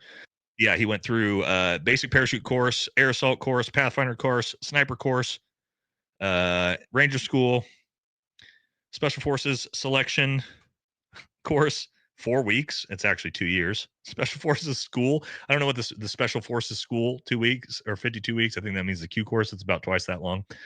Oh, also drill sergeant school. Also, guys, keep in mind, he did all of this in 10 years, in 1989 to 2002. That is fucking incredible. Boys, that is the most impressive DD-214 anyone has ever seen. Stand by.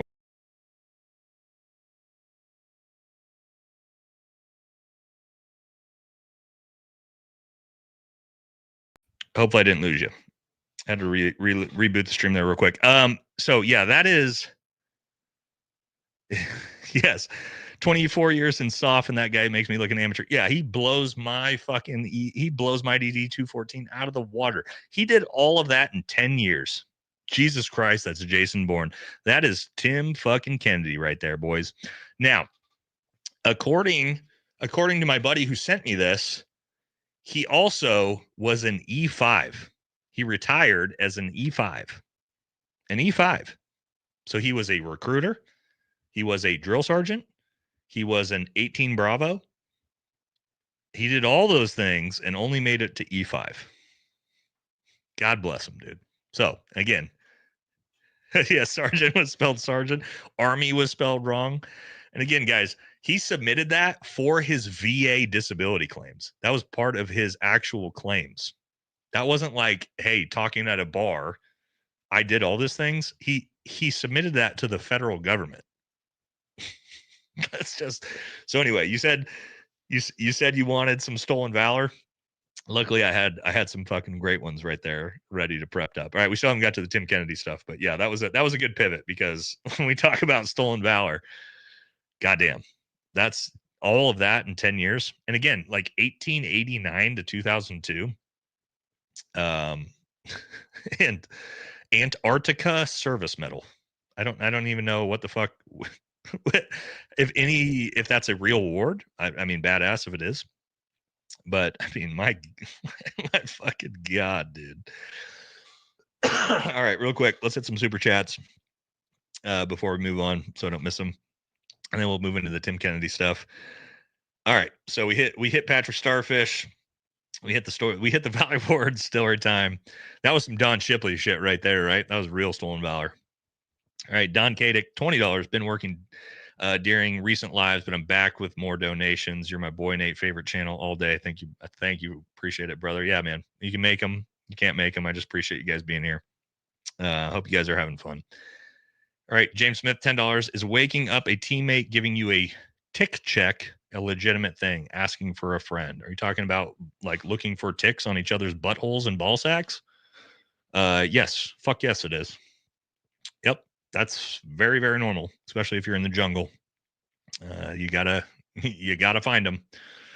You know, it is what it is. All right, Dan on the lines, $10. When I served initially, I didn't know the game, but I have brothers and sisters, trained 8% of them. Now they're E7s and E8s. That's a blessing, y'all. Yeah, I mean, God, man, like my buddies that are still in now that haven't retired yet are all team sergeants and sergeant majors now. They're like the last few in our age group still hanging in there. Excuse me. All right, Jacob Walbert, $5. Anyone's ever see a Wagner loves that written on the inside of a porta shitter through GWAT? I think I saw it in 4 countries. I never saw that. But yeah, Wagner had a real tough time recently. When was that? 2018, 2019 in Syria, and they ran up against Delta Force and the Air Force. Absolutely got smoked. I've still been working on a video to do that with the Wagner Force or the Wagner operator that was on Sean Ryan's podcast. I thought that was a really interesting one. Still working on a video on that. Vonnie Jones, $10. Watched a video talking about how civilians should have a plate carrier. Do you agree with that? How do you feel as a veteran seeing civs with tactical gear and clothing? Love your channel. Oh, that you should have a plate carrier. Okay. What situation are you going to be in that you need it? Right? Do you want to have it in your vehicle? If you're going to have it in your vehicle, you should probably have an AR-15 in your vehicle with a bunch of ammo. Like if you're going to actually be in the situation where you need to throw that shit on, maybe not necessarily a vehicle, right? But like it's getting geared up, right? Is one of those things of like, you knowingly know there's a threat and you're going to actively go out for it. Okay. Otherwise, if you're talking about defending yourself, concealed carry, most of the times, oh shit, I got to defend myself. Like pull a gun out and defend myself. So if let's say you live in a rural area, you got a bunch of property, somebody's fucking around on your property, you want to throw on your kit, throw on your helmet, throw on your nods, take your rifle out and go check the property. Sure, why not? But for the average person, I mean, someone breaks into your home, you hear them in the living room. Are you going to take the time to go throw on your kit, get your nods on, do all these different things? Probably not. You're probably going to grab your pistol. Hopefully you got a surefire flashlight on it and you're going to go clear your house, right? So I have no problem with it at all. Like I'm all about, if you want to be as geared and kitted up as a fucking Delta Force operator or Green Beret on your own time, you live in fucking America, baby. Why not? I've got it all.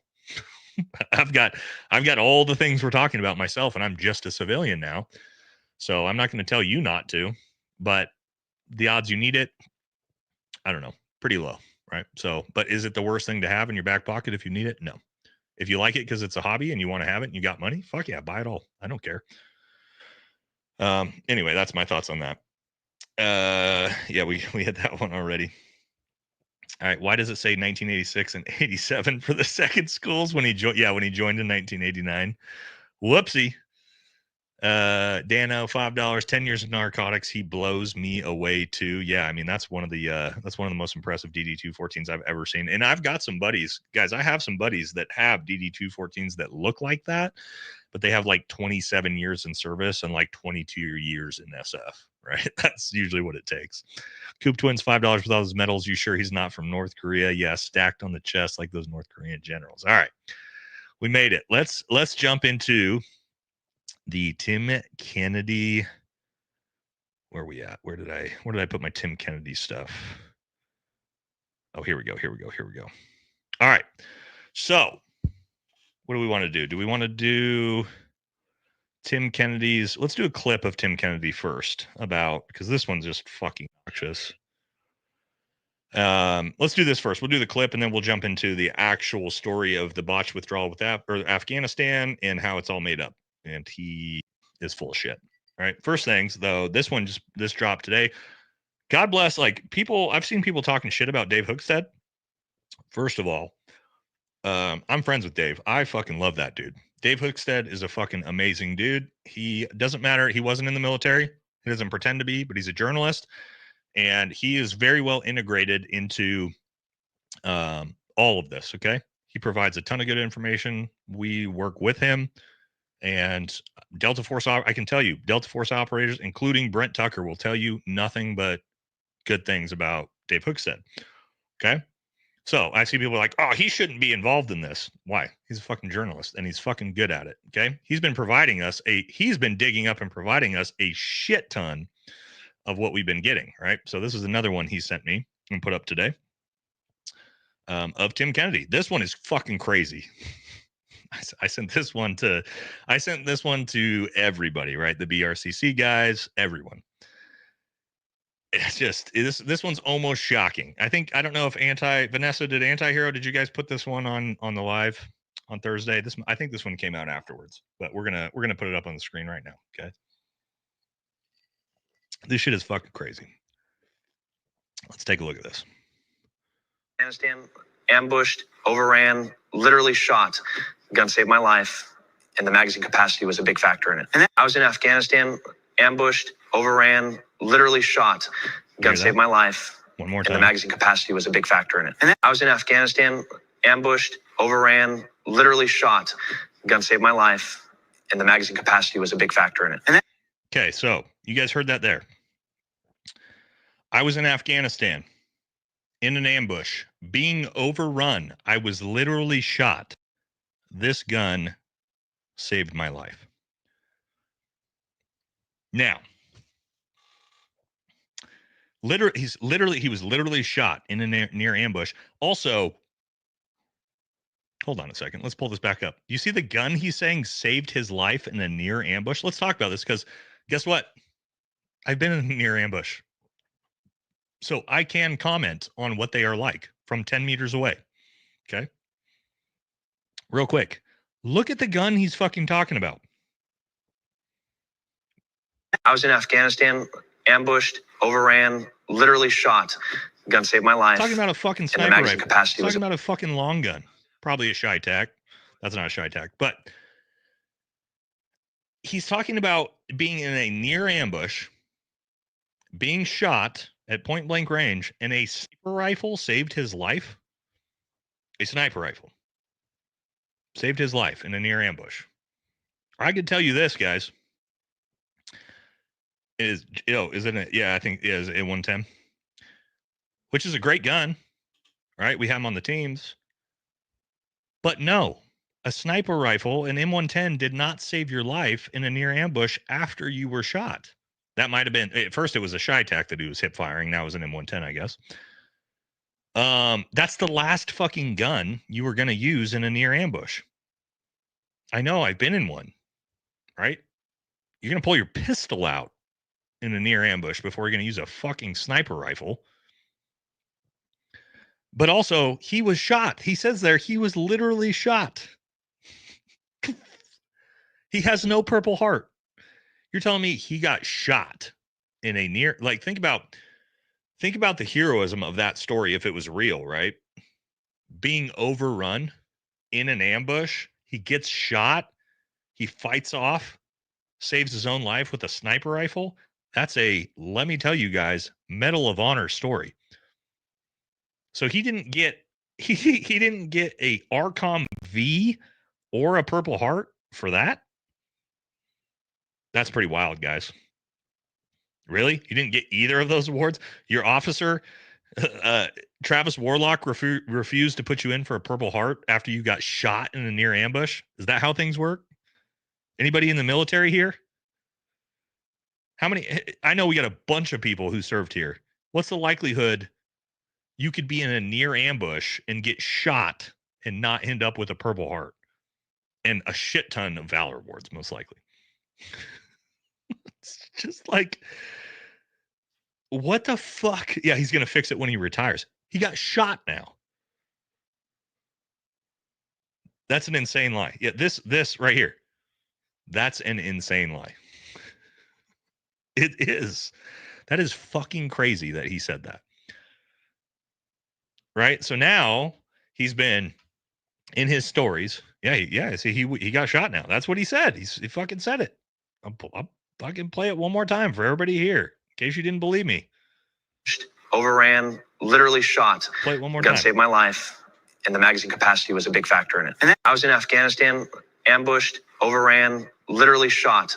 Gun saved my life, and the magazine capacity was a big factor in it. And then Homie got shot in a near ambush, dude. Like, that's where we're at with these fucking clips. Yeah, 400 Iranians surrounded all sides, shot in a near ambush. Also remember, he was blown up in a vehicle. He was blown up and took shrapnel wounds that you can supposedly still see the scars of. Like, he's had 3 major injuries he didn't get a report for. All of those things he didn't get a Valor Award for. He's the most like accomplished soldier who's been fucked out of awards I've ever seen. Nobody has come close to fucking Tim Kennedy. He must like more than Chesty Puller. You know what I mean, guys? Like, how the and what I don't understand. And look, here's the thing. Let's kind of talk about it. I kind of feel guilty, right? Like the truth is Brent Tucker was the only fucking one who somehow read a book and was like, this guy's full of shit. After 20 years of lying the most obnoxious, ridiculous lies, going on Jocko's podcast, good. Going on Sean Ryan's podcast, going on every fucking podcast and telling the craziest, dumbest stories nobody would ever believe now that we're seeing them. And he got away with it for fucking ever. And I kind of feel like I feel guilty. Like, how the fuck did I not see it? Now, I'll say, like, in my own defense, I didn't follow Tim Kennedy's fucking career because I was serving and fighting the fucking wars from 2013 to 2024. Right. So like I wasn't on social media. I wasn't fucking watching YouTube. I didn't watch any of Tim Kennedy's stupid fucking content. Like, I didn't fucking know. I wasn't paying attention to this dude. But I'll tell you this, a lot of fucking guys did. Jocko read his fucking book out loud and the podcast. Sean Ryan absolutely fucking knew. So a lot of these people fucking, there's no way they didn't know. And like, I love the guys at Black Rifle Coffee Company. They're my friends. But at the same time, sometimes I'm like, did you guys not listen to any of this fucking guy's stories? How the fuck did you not know? I mean, maybe everybody was just like, oh, well, fucking nobody pays attention to what he's actually saying. Oh, it's just Tim Kennedy.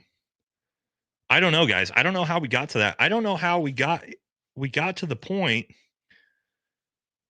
that ribbons in the shadow box, real quick. I'll tell you here in a second what they are. I don't know how the fuck we got to this point. Again, I want to use an excuse for myself of like, I retired in 2024, so I wasn't a part of this, right? But the reality is, it's like the only fucking person, and again, I was in business negotiations with that dumbass's fucking company myself. I didn't do any research. I did zero due diligence on my own before I saw that anti-hero episode. Brent Tucker was the only fucking one. The only one who fucking saw this and said, that's fucking wrong. And Brent gets a lot of shit for this. Well, he doesn't anymore because he's been proven right. But Brent got a ton of fucking shit when he came out and exposed this. He took an absolute beating. And it was a huge risk for him. And so I've got all the respect in the world for Brent for doing what he did. And that's why I jumped in and I wanted to help Brent the best way I could, because it was just like, you know, you're going up against, at that time before Tim was exposed, like Tim was fucking 1,000 times more influential and powerful than any of us could possibly have been. So like going up against that was brave, man. You guys should give Brent his fucking credit for that. Like that was a fucking absolute risk for Brent's own professional credibility and everything, for him to put himself on the line to do that. So fucking shout out to Brent for that. Obviously Brent's a good buddy of mine. And you know, Tim Kennedy brought me and Brent together. So we can't be too upset about that. But that's what we're going to watch next. And I'll tell you this, Brent has not been wrong about anything. Brent has exposed Tim Kennedy. He has exposed Rob O'Neill. He's done episodes on Britz Levinsky. And he has been proven right on fucking everything that he has put out.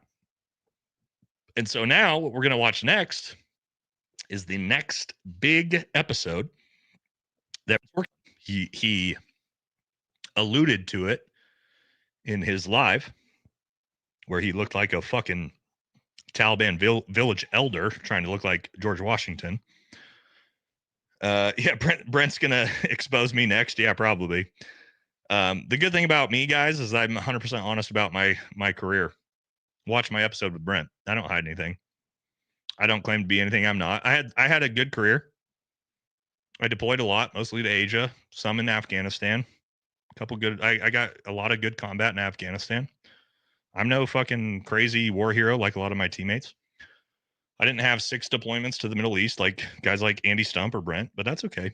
I'm fine with that. I've never needed to have that, because I do have some. So, by the way, Shadowbox, somebody asked me what the awards are. Let's see if I can pull them up. Pull them down here without breaking it. Let's see if you guys can see it. All right. So we got it says Staff Sergeant Cornacchia. People see that and they're like, "Oh, you're a staff sergeant." I'm like, "Yeah, in fucking 2018 I was." And I was an E7 and then was about to be, I was E8 or E7 promotable to E8 when I retired. But CIB, ARCOM with V. So this is my Valor Award. We got the ARCOM V and also ARCOM C. So I got an ARCOM with Valor, ARCOM with Combat, 2 separate awards, and then an AAMC, another combat award. So 3 Valor and combat awards. And then Halo Wings, Jump Wings, Filipino Jump Wings. Or wait, are the others? No, Canadian Jump Wings. So that's the shadow box. Let's see. Oh. There you go. So that's what those are. All right. Again, we still got to get in. We got to get into the Anti-Hero podcast episode next. That's actually a pretty well done box. Yeah, I got it as a gift after my Afghanistan deployment in 2018. Yeah, and then I spent most of my career in Asia because I was in first group. So, which was fucking sweet. Got to go to Australia multiple times, Philippines, Korea, Mongolia, Japan, Vietnam, Cambodia, and then a little bit of time in Afghanistan. Yeah, so that was my career in SF. 10.2 years, guys. So again, I've also put all my awards up on the screens. I put my DD214s up on the screens. I got nothing to hide.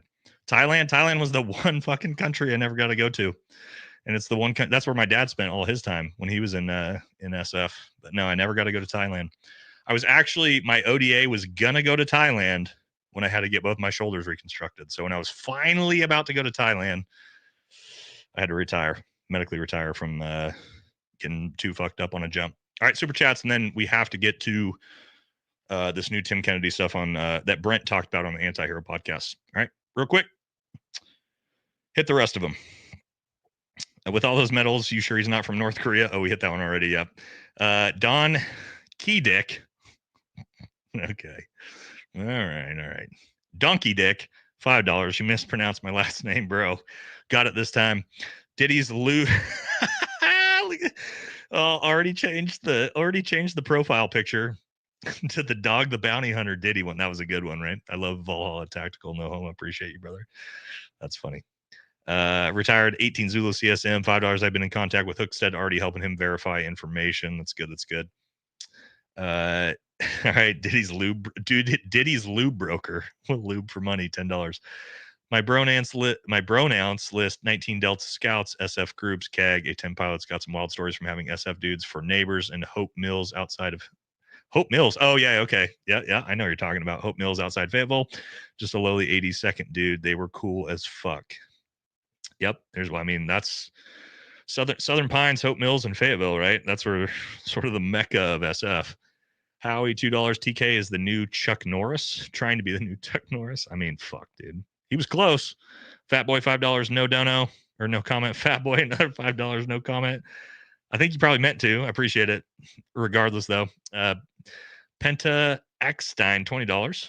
Axenstein, hopefully I said that right. Guys like Luttrell made it fashionable. That's the fucking problem, and you're not wrong, man.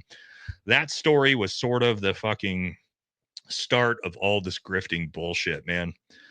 To Marcus's credit, he's come out and had pretty much admitted that it was all fabricated, and the Navy wrote his book and like forced him to do the movie. So if you guys notice, I've never gone after Marcus Luttrell ever. I did an episode on Operation Red Wings, didn't even talk about Marcus. It was irrelevant. That's why I don't go after Marcus, because he pretty much close enough to coming forward and admitting it to where I'm like, okay, give the dude a benefit of the doubt at this point, unlike Tim Kennedy and Rob O'Neill at this point. Billy Benoit, $2, or I hope that's how you spell it. One extra tug for Brent tonight. I'm not with Brent tonight, but we do kiss the homies good night sometimes. Retired 18 Zulu CSM, $10. It is Brent that got our attention. He's a stand-up individual. Also, Nate, you deserve respect. You're a humble, depressively bear. Signed Pari. Yeah, appreciate it, man. I'm not Brent Tucker. I don't have the accolades he does. Well, I do have higher valor awards than he does. So I got that one on Brent. I got that one thing on Brent, but other than that, no, I'm not on Brent's level, but Brent's a fucking awesome dude. Right? I do have more valor awards than he does, though, so I'll tell you that. Not that he shouldn't deserve them, but I can at least hold that over his head. Nighthawk, $5. Brent Tucker and Shipley are definitely two gentlemen doing a necessary job. I highly admire for him. I love DJ's content, man. I don't give a shit what anybody says. They call him a sig shill, whatever. I love DJ. Super nice dude. I've talked to DJ a few times. Nothing but positive things to say about DJ. It is what it is. That's how I feel about it, and I'm fine with that. And Cole, both of them. I worked with them a little bit when I did the big episode on GBRS's, all that crazy shit they had going on with the employee, and they were super cool and hooked me up with a bunch of information to help out with it. So yeah, DJ's a great dude. Vanessa, what's up, Vanessa? $20. Thank you. Tim Kennedy finally blocked me today. Welcome to the group, Vanessa. You made it. What a skilled silent professional. Took him almost a year to identify Brent Tuckerton's publicist. Love you guys. See you in November, big bro. Yep. Well, we got to get out there before that. But yes, we got some things cooking up between us and Brent and a bunch of other people. A lot of things in the works. But hopefully I'll get out there before then. It's one of my favorite places to go. All right, Dan on Not the Lion's Den. Bless you, brother. We can save one life, then that's good. I have a CSM coin. Got fast track because I am full of piss and vinegar. Appreciate it, brother. All right, now let's jump into this and actually watch this clip from Anti-Hero Podcast. Dave Hookstead did an entire episode on it. But yeah, okay, so for those of you who didn't know, I'm sure most of you do, right? Because you follow this. You guys know, yeah, he's blocked all of us, man. Like all of us. We're probably, I'll imagine there's probably dozens of people in this chat that are blocked by Tim Kennedy. No doubt about that, right? But if you didn't know, yes, Tim Kennedy went and found himself out to go save the world during the withdrawal of Afghanistan. He's told the story about how he was responsible for being there for 10 days during it all, and he personally saved like 12,000 Afghans and all this crazy shit, right? And I've even got I've got this comment in almost all the Tim Kennedy videos that I've done that have tried to justify Tim Kennedy's stolen valor. And what they say is, yeah, Tim Kennedy, yeah, obviously he's a liar. He's a grifter. He's committed all this stolen valor, but he's done so much good things. Look what he did in the Afghanistan withdrawal. Look how many people he saved. Well, in typical Tim Kennedy fashion, it's turned out, thanks to Brent Tucker doing his due diligence and research, none of that bullshit is true at all. It turns out Tim Kennedy wasn't there for 10 days. He wasn't there saving anyone. He was there for 24 hours, caused a huge incident, got kicked out, and found his way right on a plane the fuck out of there. And then went on a podcast tour to talk about how he saved the world. So that's what we're going to watch next. We're going to watch, and I know Vanessa could probably comment on this, but I know Brent is about, I think hopefully soon, about to put out an entire episode on this, but he alluded to it and sort of dropped the hints on it, which typically when Brent does this, it's because he's about ready to do it. The one thing I'll tell you about Brent is he does not say things that he hasn't fucking verified through 1,000 different sources. So let's take a watch of this and see about Tim Kennedy and what he actually did during the botched withdrawal from Afghanistan. All right, here we go. Oops. There we go. Okay, here we go. Not every mission went well. You know, we were bringing in some buses through Blackgate, and there was a miscommunication, and a commander at that gate wouldn't let those buses in, and everybody thought that it was me, like that Tim Kennedy was the one that had set all of these buses up. This was absolutely our operation. But guess who are the people that were making the calls to link up? This is at the highest level of government, right? Like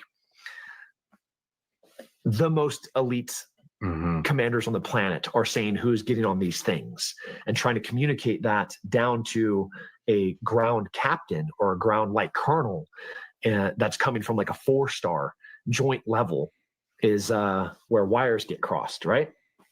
And so these buses get kicked back out into the city, and you know all those people got This was all Tim's fault, by the way, by the Taliban. Why this happened. But you didn't have time. Crazy. Not every mission went well. You know, we were bringing in. All right, so that right there I'll be right is back. the Watch setup for what Brent is going to analyze here. That is the claim. That's an extraordinary claim. That's a pretty serious claim. 7 full busloads of people allegedly tortured and murdered because a colonel wouldn't let them in. Tim's story seems fairly cut and dry, fairly simple. He would certainly never lie about such a thing. He certainly would not omit facts from it. He certainly wouldn't twist the truth. No, Tim wouldn't do that. Uh-oh. Let's go ahead and see what Brent has to say about this extraordinary claim from Tim. Let's go ahead and watch that right now. And some buses through Blackgate. Let's talk about that just real quick. I've been on some phone calls of people who were a part of that. And let's shed some light on that real quick. Of course you weren't a part deeply of that because you were there barely for 24 hours. So there's no way you could have been deeply a part of anything. You hopped on something. Yeah, like Dave said, unravel. 24 hours. That's a big difference from what I believe Tim's previous claims have been. And I believe was also discussed in this podcast about it being days and days, possibly 10 days. 10 days. An extended period of time. Very interesting. Very interesting. Let's see what comes next. That would have been a great photo op and ended up being something that blew up in your face.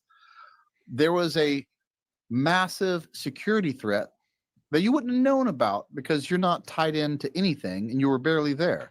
But they knew there was a massive security threat of suicide bombers. And everyone who came on that tarmac had white wristbands or indicators of some sorts that they had come through the checkpoint. When it was found out that these guys essentially smuggled 7 busloads of people, and they were trying to get on planes with no wristbands, which means they did not get checked in any way. A colonel came up and had questions. Why wouldn't you have questions for the security of the base that you're in charge of? And if someone would have probably had a cooler head and talked to this colonel and said, hey, this is what's going on. This is who these people are. Let's just talk about it. Tim Kennedy basically had this, do you know who I am moment? Of course. Let me pause it right there real quick. Does that surprise anybody? Exactly. Does that surprise a single person listening? Very interesting. Let's continue. Dave's so right. And inserting hold himself. on before we do this. Let me tell you guys how this works in Afghanistan, and like actually getting on base, because I know a lot of people have been like, well, there's no way he could have got in there. How did he even get to Afghanistan? How did he get involved with this? I'm going to tell you a personal story about when I re-enlisted. Okay. It's not that hard actually to do this. Okay. Okay. So little sidebar before we jump back into that and watch the rest of that. So when let's see, what year was this? This might've been 2019. Yeah. 2019. When I got, let's see, I needed to re-enlist. I'd already been promoted. I was an E7 at the time. I was coming up on my re-enlistment window. All right. And I was going to re-enlist. I had really big re-enlistment bonus at the time. And for those who don't know how re-enlistment bonuses work, if you re-enlist while you're in a combat zone, okay, it's tax-free. Okay. And full transparency, I'll just tell you, my re-enlistment bonus was $81,000 for me to re-enlist for 5 years, maybe 6 years, 5 years. But it would have you get taxed at the full rate if you're not in a combat deployment, or in a combat zone. Well, what we used to do, okay, and I got sent on military orders. Okay, this wasn't me just on my own, but as a Green Beret, like the grass is greener, and sometimes what will happen is when I need to re-enlist, we will get sent to, Bagram or CAF to go sign our re-enlistment paperwork. Okay. So what basically happened was and again, at the time, obviously rotating door into Afghanistan. So actually our other battalion was currently in Afghanistan in Kandahar. And so me and my buddy, one of my teammates, we went and re-enlisted together, and we had to fly into Dubai and then flew into Bagram and then caught a flight down to CAF where our unit was. The problem was we got military orders. Okay. And then, well, actually, I'm not sure. Yeah, we were on military orders, but we just put the flights in ourselves. Okay. So we just caught flights. We caught a rotator. We drop into Kandahar. And what turns out is our S1 didn't tell. I was in 3rd Battalion at the time, didn't tell 2nd Battalion we were showing up. And so we basically showed up in Afghanistan, flew into Kandahar Air Base, and no one knew who we were or why we were there. And when we got off the plane, people were like, "Who the fuck are you? Why are you here?" And we're like, we're going to re-enlist on Camp Brown." Okay, CAF at the time. Those of you who spent time in Kandahar or in CAF know what I'm talking about. We go up to the gate and this is to get deep into a military base. And the gate guards are like, "Who are you? You're not supposed to be here." Well, I just happened to have like Camp Brown or like CAF badges from a previous deployment that I had been on. Okay. So I had this old fucking security badge from when I had been in Afghanistan before. I show it to the Nigerian gate guard, and he's like, "All right, fuck it, whatever, come into the base." And so like no one knew who we were, why we were there. And we just like literally walked in onto like one of the main compounds, like deep into the base. We get in there, we like literally walk up, knock on the what was it called? Oh, the camp mayor is what we would call it at the time. We knock on the camp mayor's door, and we're like, "Hey, we're with 3rd Battalion. We're here to re-enlist." And he's like, "How the fuck did you get here?" And we're like, "Didn't your like S1 tell you we were showing up?" And they're like, "We have no idea who you are." And we're like, "Well, that's not good." It turned into like a big issue, whatever. We ended up having to like fly back to Bagram, go see the CSM. It all worked out. But my point with that is we literally flew in on a fucking military aircraft, got dumped off in CAF, and just walked like deep through multiple security checkpoints into the middle of base with no one knowing who we are. And people are just like, these are white guys with beards. Fuck it, dude. You're good. And so when people are like, how would Tim Kennedy have possibly done this? I can tell you guys, shit's not that lock solid in Afghanistan. It's like if you show up and you've got a piece of paper, they're just like, oh, you're probably supposed to be here, so fucking thumbs up, good to go. So that's how this dumb motherfucker pulled this off, is he probably put himself in. And guys, me and my buddy, we put ourselves in for our own orders to go. Okay. Not like I didn't need, this is how it works. I literally went onto DTS, which those of you in the military know what that is. I put myself in for orders to go to Kandahar, click good, had my commander sign it, and I got on a fucking plane and we just infiltrated CAF. Just me and my buddy to go re-enlist for 2 days and then flew the fuck back out. So my point is, could Tim Kennedy have just fucking finagled his way to get in there, caused an international incident, and then got kicked out? Yeah, for sure. It wouldn't have been hard at all. Okay. So again, that's a little bit of an aside, a little bit of a personal story to explain to you guys that Tim Kennedy wasn't sent there on behalf of USASOC to go save the world. His dumb fucking ass put himself in, I'm sure, on DTS to get himself orders, had his dipshit fucking 19th group commander be like, yeah, cool, man, you could go, stamp, get the flight, and you go. It's no more complicated than that. Literally, that's the extent of how complicated it would have been for fucking Tim to show up. And then he obviously showed up, and we'll watch the rest of this to see what a fucking shit show he caused. But that's just to clue you guys in on, that's how he got there. He didn't get there because he got sent there. He got there because he just put himself in for fucking orders and showed up. All right, so let's jump back into it. And pissed off the colonel. And so the colonel basically is like, well, do you know who I am, what rank I have, and what I can do? And sent the buses back. You want to be a dick? That's what happens. And so Tim Kennedy inserted himself and effed up the whole situation. Not my words, other people's words. But here's the craziest part of this whole story.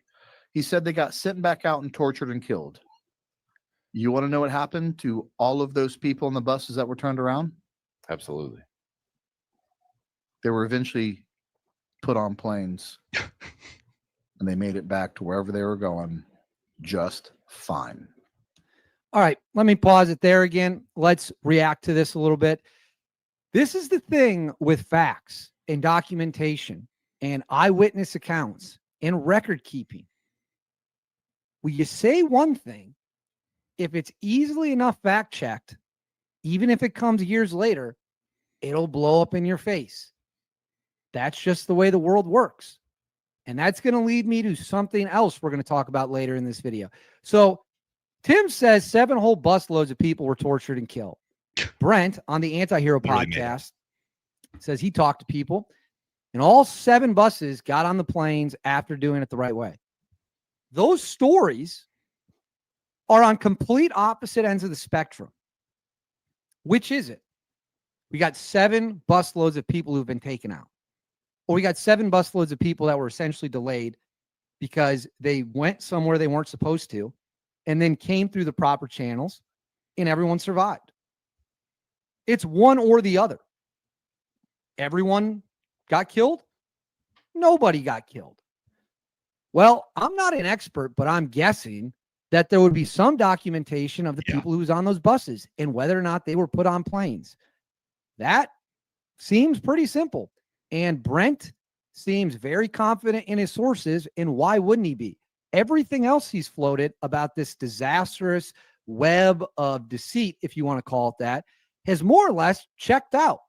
So let's continue. That was a lie. They didn't get tortured and killed. All of them eventually made it on the planes because they went back through the gate the right way, because they were who they we're supposed to be. Got on. What an absolute. I try to be professional. What an absolute piece of shit thing to say that this colonel. First of all, let's give Brent credit, because I love that Brent tries to be professional at all times, unlike me. That's one of the best things about when I go on the Anti-Hero podcast, is that I pull the professionalism out away from Brent. But he's getting into Nate's style right here. calling people pieces of shit. We love to see that from Brent. The blood of 7 busloads of people are on his hands. I mean, if that truly happened, that colonel has to go to sleep at night and deal with this. Except for the fact they all made it out okay. Don't worry, I'll bring receipts. There's more where that came from. I'm telling you, I'm on a war path. Uh-oh. There will be another episode soon, and we are going to hopefully have the same effect the first podcast has, because the first podcast, like, really, it blew up. And let me stop it right there. Brent is 100% right. Brent is 100% right when he says that the first one blew up. Yeah. And again, that is what started the unraveling here. That is what started everything we've seen happen. The people who have anonymously reached out with information, his old ground force commander going public, his teammates going public. None of that was happening until the Anti-Hero podcast kicked the door wide open back in November. And Brent is correct. It did blow up. And let's see, what he has to say to finish this out, and then we'll get into another update. Everyone got on it, and everything is happening now because of our first podcast. And I'm not looking for recognition, but all those guys are great. Basically saying like, hey, like the Anti-Hero podcast had the balls to do this. Yeah. And we appreciate that. I tell Brent that all the time. I'm very grateful for that. Nate does it all the time. I'm grateful for it. Yep. David Hookstead does it all the time. I'm grateful for it. And they took the flag and they continued and brought me more information as well than I would have never had.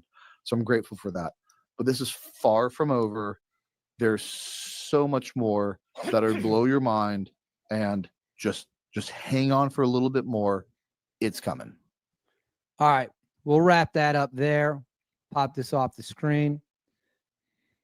Well, that's about as damning as it gets. Yeah. One of those two stories, one of those two versions is true and one is false. And right now, I would be very nervous if I were Tim Kennedy, because these are things that can be fact checked. The thing is, guys, he's fucking not. I promise you, he's not. He doesn't. I don't know how, but I know I can tell you this.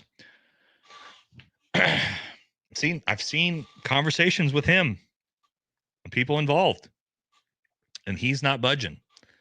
That motherfucker is not budging an inch. He is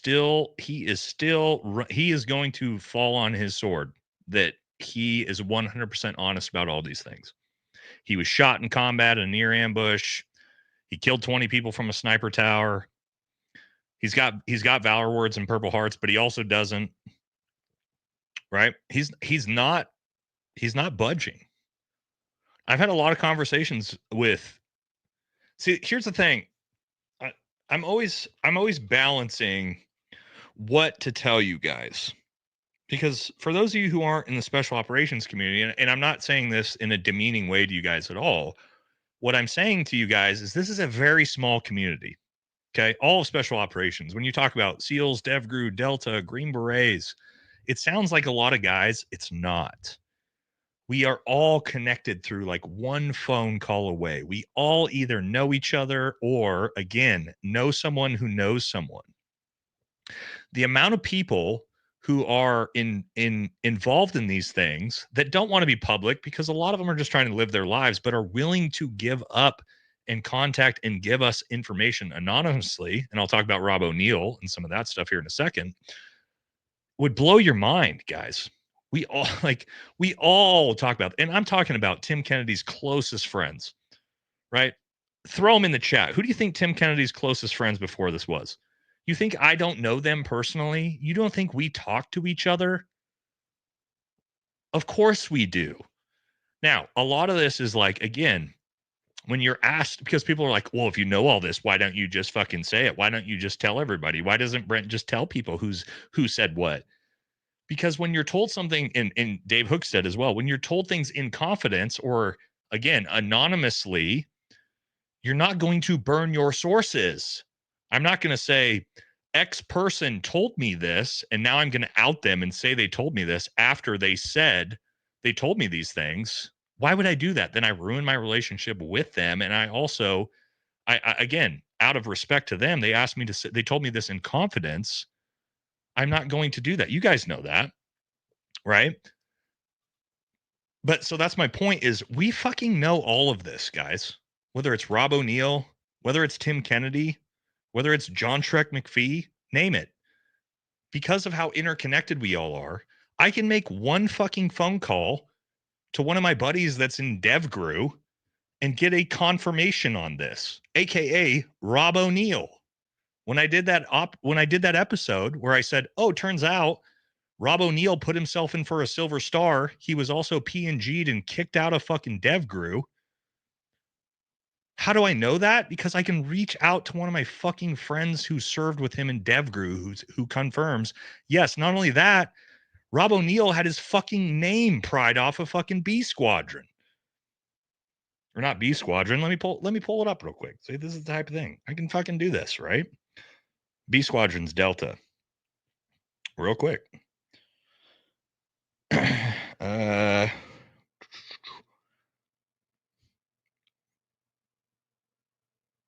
Oh, here we go. Got his name pried off of the plaque of Red Squadron wall and put in a drawer. When you graduate selection every year, they put your names up front to the group, and now is missing a slot where his name used to be. That's Rob O'Neill. How do I know that?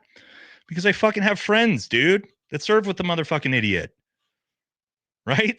This is my point, guys. We're not just giving you bullshit information or hearsay when we're talking about me or Brent. Like, I fucking know the people I know the people, or I'm one conversation away from the people who were in the fucking room with Rob O'Neill. I know the people personally that serve with Tim Kennedy. To the point of, let me tell you a story when this all broke. Tim Kennedy's stupid ass Safartech fucking stories, right? For those of you who don't know, and I'll tell you, these are people I fucking served with, okay? Tim Kennedy, he made the claim that he had to go through Sephardic twice because the first time he went through Sephardic, it was a company Sephardic and it didn't actually count. And then he had to do it again, right? That's not how that works. He didn't go through a company Sephardic. He failed Sephardic. And how did I confirm that? Because my fucking company commander my company sergeant major who I went to fucking war with was in the CRIF and was in that dumb fuck's Sephardic class. And he texted me and said, I was in Tim's Sephardic class. He failed the shoot-in at Sephardic. He got dropped out of the class. A dude I went to war with who was there. That's how fucking small. Yeah, it's a company Sephardic. This is somebody who knows what I'm talking about. He misled people into thinking it's a company Sephardic. It was a company Sephardic. Correct. So obviously, you're well in. But that's my point. I'm friends with people that were in this dipshit's class that he failed and lied about. Are you guys starting to get it? Like, of why we're going after this dude? The entire community knows all his bullshit. It's not hard for us to all figure out and talk to each other and put all this together. It's not hard for us to know what Rob O'Neill did. You guys want to know? Rob O'Neill? Rob O'Neill was 4-man in the room. 1 through 3 man are the ones who killed Osama bin Laden. Rob O'Neill put some fucking rounds into a dead body. I could tell you who the fucking 1 through 3 man are by name. By name, first and last name. I know that. I'm not going to say that because we're told that in confidence, but we know that. Right? It's not like I'm trying to hold these secrets from you. Is that these people don't want to be involved, but they're willing to give up the information. Right? Rob O'Neill's fucking teammates have already outed him. That's how we know all these things. Tim Kennedy's teammates have already outed him. And the other thing, guys, that drives me crazy, people are like, veterans attacking veterans. How come no one's attacking any other veterans? Nobody's attacking fucking Eddie Gallagher, who was under federal war crime fucking charges. I'm rocking a fucking shirt from fucking Eddie, right? That we just had on earlier. Eddie's a great fucking dude. You see me attacking Eddie Gallagher? No? Why not? All right, let's rock let's throw it back up. Now we're ranting. We're gonna rant. You guys ready for a rant? VFT rant. Fucking get some clips in. Now we're ranting. Okay. Eddie Gallagher's the fucking man, and he was he almost went to fucking prison for war crime charges. Well, how come me and Brent Tucker and everybody are not going after Eddie? How come, guys? If we're just veterans attacking veterans, wouldn't that be an easy target? Wouldn't fucking Eddie Gallagher be a super easy target? But everybody supports him. Why? Because he's not a fucking stolen valor lying grifter? Right? DJ Shipley. Why do I always defend and talk about so highly DJ Shipley when a lot of the community talks shit about that dude? Because he's a good fucking dude. And he's legit. Nobody's going after him. Right? Brent Tucker. Why is nobody going after Brent Tucker? Me. Nobody goes after me. Why? And you would think, guys, with how fucking out there me and Brent are, wouldn't people be going after us? Expose us? Nobody's going after us. Right? You start to scratch your head and go, now, why is it just a very specific Rob O'Neill, Tim Kennedy, Britt Slabinski, right? If you push it, Marcus Luttrell, I don't even go after Marcus Luttrell. So how come none of the veteran community is going after anyone except for very, very specific people? Nobody's going after Jared Taylor, Black Rifle Coffee Company. Nobody's going after Evan Hafer. Nobody's going after Mike Glover. Fuck, Mike has had a shit show of a couple years. And I still am like, I like Mike. I'm not going to try to go after Mike. Try to defend Mike, even with the crazy shit he had to deal with. So how come that's an easy target? Mike Glover's an easy fucking target. No one's going after Mike Glover. Why? Why is it just Tim Kennedy? Why is it just Rob O'Neill? Why, guys? Why do you think that is? You guys starting to put all this together? That maybe it isn't veterans attacking veterans. Maybe it's the veteran community exposing 2 or 3 very specific veterans. Why do you guys think that is? Right? If it was just everybody like, oh, we got to tear down the famous people. That's not how it works, though. It's not just about tearing down somebody famous. Nobody's going after Matt Best. Millions of fucking followers on YouTube. Right? It's just these very specific fucks. We're talking about Tim Kennedy. We're talking about Rob O'Neill, who got fucking kicked out of DevGru. Like, call a spade a spade. These are fucking shitbags, dude. Right here. This is the comment.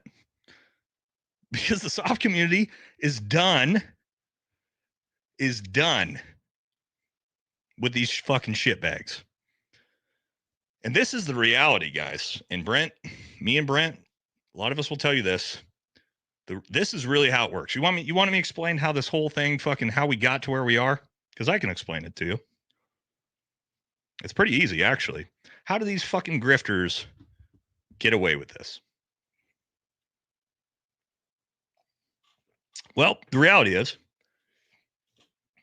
while the rest of us were serving and fighting the war for the last 10, 15 years, these guys got out early, like Tim Kennedy and Rob O'Neill. They got in the social media space and started fucking telling their bullshit lies and making a shit ton of money out of it during the height of the war on terror. Why? Because social media is kicking off the war stories, the heroism, all this stuff. The war is still cracking off, so Americans are into it. They want to hear about it. And these fucking grifters figured out they could lie about their service. Tim Kennedy, Rob O'Neill, Jocko, Marcus Luttrell. Let's fucking call them all out. They could all fucking start this grift and make millions of dollars off of it. And then what happened? 10 fucking years went by and the war ended. And the people who actually fought the war, like Brent Tucker and me and DJ Shipley, fucking everybody else, got out. And then, guess what? People like Brent Tucker started looking around going, that story doesn't sound right. Maybe we should fucking look into this. And the house of fucking cards starts tumbling down. All of them. Chris Kyle, Jocko, Marcus Luttrell, Rob O'Neill, Tim Kennedy. Go down the fucking line. They're all fucking liars, frauds, and grifters. All of them. All of them. And they made millions of fucking dollars off of it. Good for you guys. But fucking time's up. Me too. All the fucking real war fighters are now out. And that bullshit grift is over. That's why, and I'll prove it to you. I think, here we go. Or no, where was it? Oh, that one flew by. That's why all of these motherfuckers, all of them, all the grifters, all of them are irrelevant. All their fucking social media channels are dead. And I'll show you. No one gives a fuck about your stupid ass fake war stories. There's a reason, guys, and I tell you, we're on hardcore rant now. There's a reason why, clip it all if you want. There's a reason why I didn't make an image or a brand off my war stories. And I have them. I've got all the Valor combat words. But I'm not making a brand off it. Brent Tucker doesn't tell you his fucking war stories. And I can tell you, he's got a shit ton of insane ones. Right? Why is that? Ben Pappas, Jake Swag, you talk to everybody. They didn't make careers off of fake bullshit war stories. The problem with that is, for all these people, and I'll show you, I'm going to pull up fucking Rob O'Neill's YouTube channel. Let's take a look at this. Let's see how well his shit's doing. See how much people actually give a fuck about this dude. All right. The operator.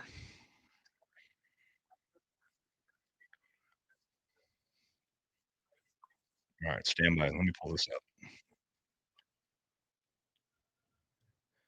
Here we go. All right, so let's look at this. I'm going to go one by one, and I'll show you guys. Nobody gives a fuck. Nobody cares about my war stories. They don't, and that's why I don't pretend. I don't pretend that you guys give a fuck, and that's why I don't talk about them. The war's over. Nobody cares. They don't. People don't give a fuck. So here's Rob O'Neill. Here's his YouTube channel. Drinking Bros Podcast. Let's look at view numbers, right? We'll talk a little bit of shit. Rob O'Neill, 2 weeks ago, 2.3 thousand views. 1 month ago, 1.6 thousand views. 1.6 thousand views. 7.7. Ooh, that's a big one. 3,000 views. No one gives a fuck. No one gives a fuck about this dude. He's fucking irrelevant. He's famous as being the guy who didn't kill Osama bin Laden, right? Who fucking cares about Rob O'Neill? Nobody.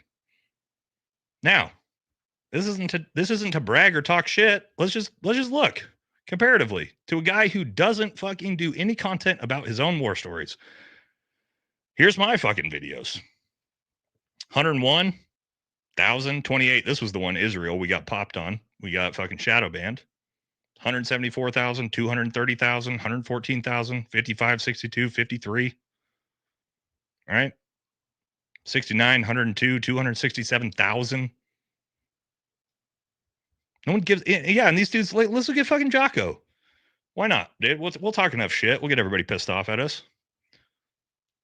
How's Jocko's YouTube channel doing? Does anybody give a fuck about Jocko anymore? Let's find out.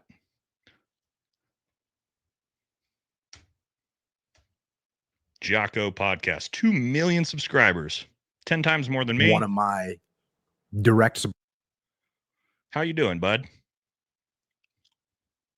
Not bad. 26, 7.8, 46, 13, 18, 19, 68, 11, 61, 11, 20. So on average, he's doing decently, about 1/5 to 1/10 of what I do, with 10 times as many subs. Again, we're just looking at things objectively. Let's look at Tim Kennedy. How you doing, Tim? Tim Kennedy, how's your channel doing, bud? Here we go.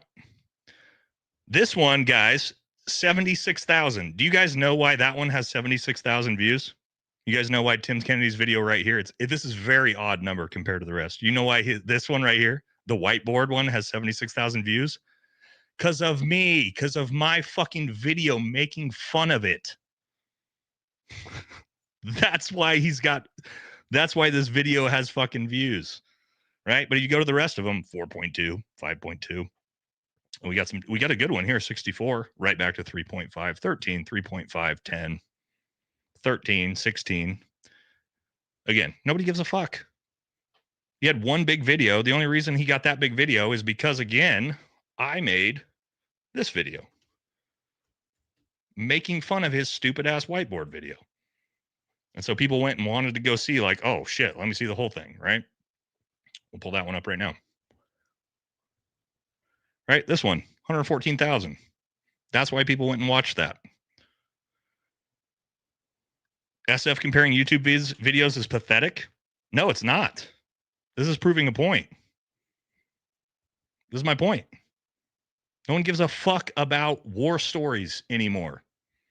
And fake fucking lies. That's not the point. I'm not showing you like, oh, is my YouTube channel is way more successful? Yes, it fucking is. Objectively. It's 10 times more views as all these fucks. That doesn't matter. My point is, the reason why is nobody cares about the fake war story fucking good grift. You guys don't. I don't. Nobody does. If they're legit, sure. But all these fucks, they didn't build their channels off being legit. Not all of them. Like, again, the ones we're talking about. And so, like, that's my point to this, is if you had anything other to offer than your fake fucking war stories, your channel would be doing a lot better. But it's not. And that's just objective reality. David Goggins? What about Goggins? Why don't we talk shit about David Goggins? Because David Goggins didn't make a fucking career off of his fake war stories. He made a career off of his personality and his badass image and all the different stuff he does with his brand. Fucking, I've never talked anything about David Goggins. Good for David Goggins. I think he's a fucking badass. I think fucking Goggins is awesome. He's exactly the type of guy. Like, and here's another one, Mr. Balin. Awesome. That's the dude that built a giant social media presence off of nothing to do with fucking bullshit, fake war stories and image. You love to see that. That's exactly what we should fucking be supporting. That dude's awesome. Right? But again, 2025, excuse me, 2025, you guys are done with it. We're all done with it. Society's done with it. All the fucking 2016 fake fucking stories. My thoughts on Jameson? I fucking love Jameson. Jameson's my mentor. My YouTube mentor, brother. Jameson's a big reason why the channel's as successful as it is. But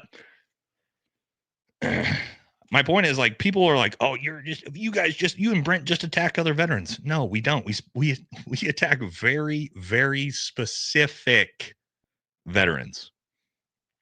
That's it. And all the other veterans we support. We uplift and we do cool content on. You guys see me talk shit about Nick Lavery? No, I'm pretty sure I did an entire episode on what a badass fucking Nick Lavery is. Right? Nobody's talking shit about him.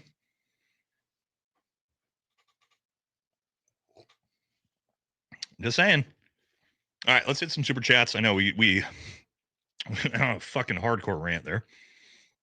I'm probably gonna get in trouble for that one. Oh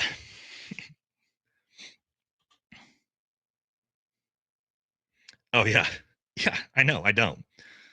Very specific. Tim Kennedy, Britt Slabinski, and now that was it.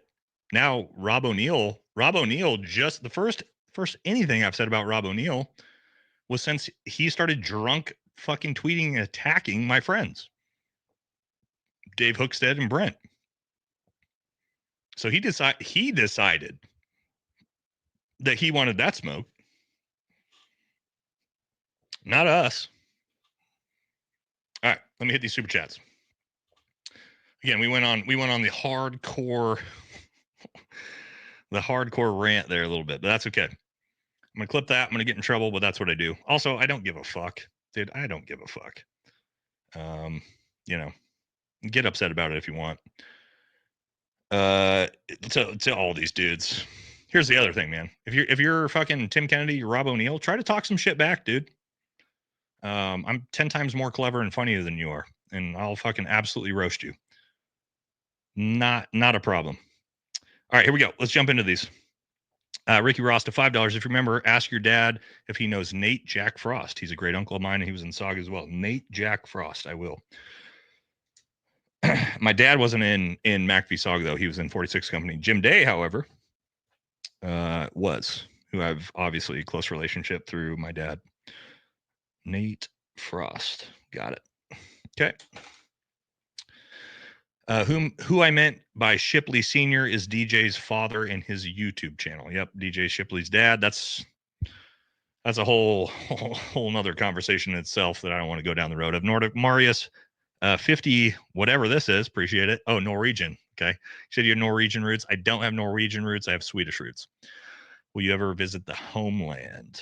I would love to. My whole entire family has, but me, unfortunately. But eventually I think it will. Ford Ghost, $10. The military PR sold Tim and Rob as heroes, but the real ones were 18-year-olds grinding 8-month tours while they breezed through 3 to 6 month rotations and cashed in on the glory. Fuck yes, dude. Not only that, if you didn't watch my live with Hamidi Yassim a couple days ago, go fucking watch that. If you want to talk about real fucking war heroes, yes, absolutely. The Marines, the 18-year-old kids who fought in fucking Fallujah 1 and 2 and Ramadi, those are real fucking war heroes. Not fucking dudes like Jocko and Rob O'Neill who are putting themselves in for fake silver stars. Okay. Those fucking kids are real war heroes. Joe Saunders, $5. What would happen if we all worked together to get blocked by TK? Brother, we're all blocked by TK for the most part. We could deplete the entire internet of TK subscribers. Also, Tim Kennedy buys a shit ton of subscribers. We've pulled up the analytics. You can actually find that.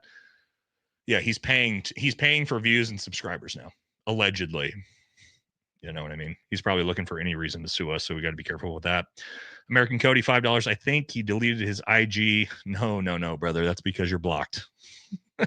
Welcome, American Cody. Welcome to the team. No, he didn't delete it. You're just fucking blocked off of his channel because, like we all are. Yeah, that's how you know if you've been blocked. Vanny Jones Jr., $5. The torture for people on those buses was that they were forced to listen to TK's audiobook. Poor souls. Yeah, maybe we'll narrate that and put it out on our own. Curtis Peeler, $5. Love your channel. Listening from Monroe, Oregon. Bro, what? That's 8 minutes north of me, homie. My buddy Brian actually owns the range that we shoot at right up in Monroe. Pretty regularly. Pretty wild, man. Write me on Instagram. Probably if I'm in Junction City, so there you go. Clark, YouTube member, welcome.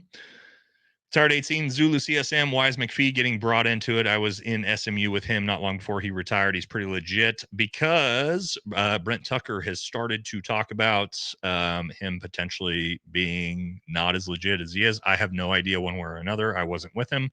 Don't know anything about it, but Brent calls him the sheriff of bullshit. So who knows? Again, that's outside of my lane. I wasn't in Delta. I'm not going to pretend that I know if Shrek is or isn't legit. I've got nothing negative to say about John. I like his content. I think he's a funny individual. I don't like his war glorification, but again, that's not my lane, so it's not for me to talk about.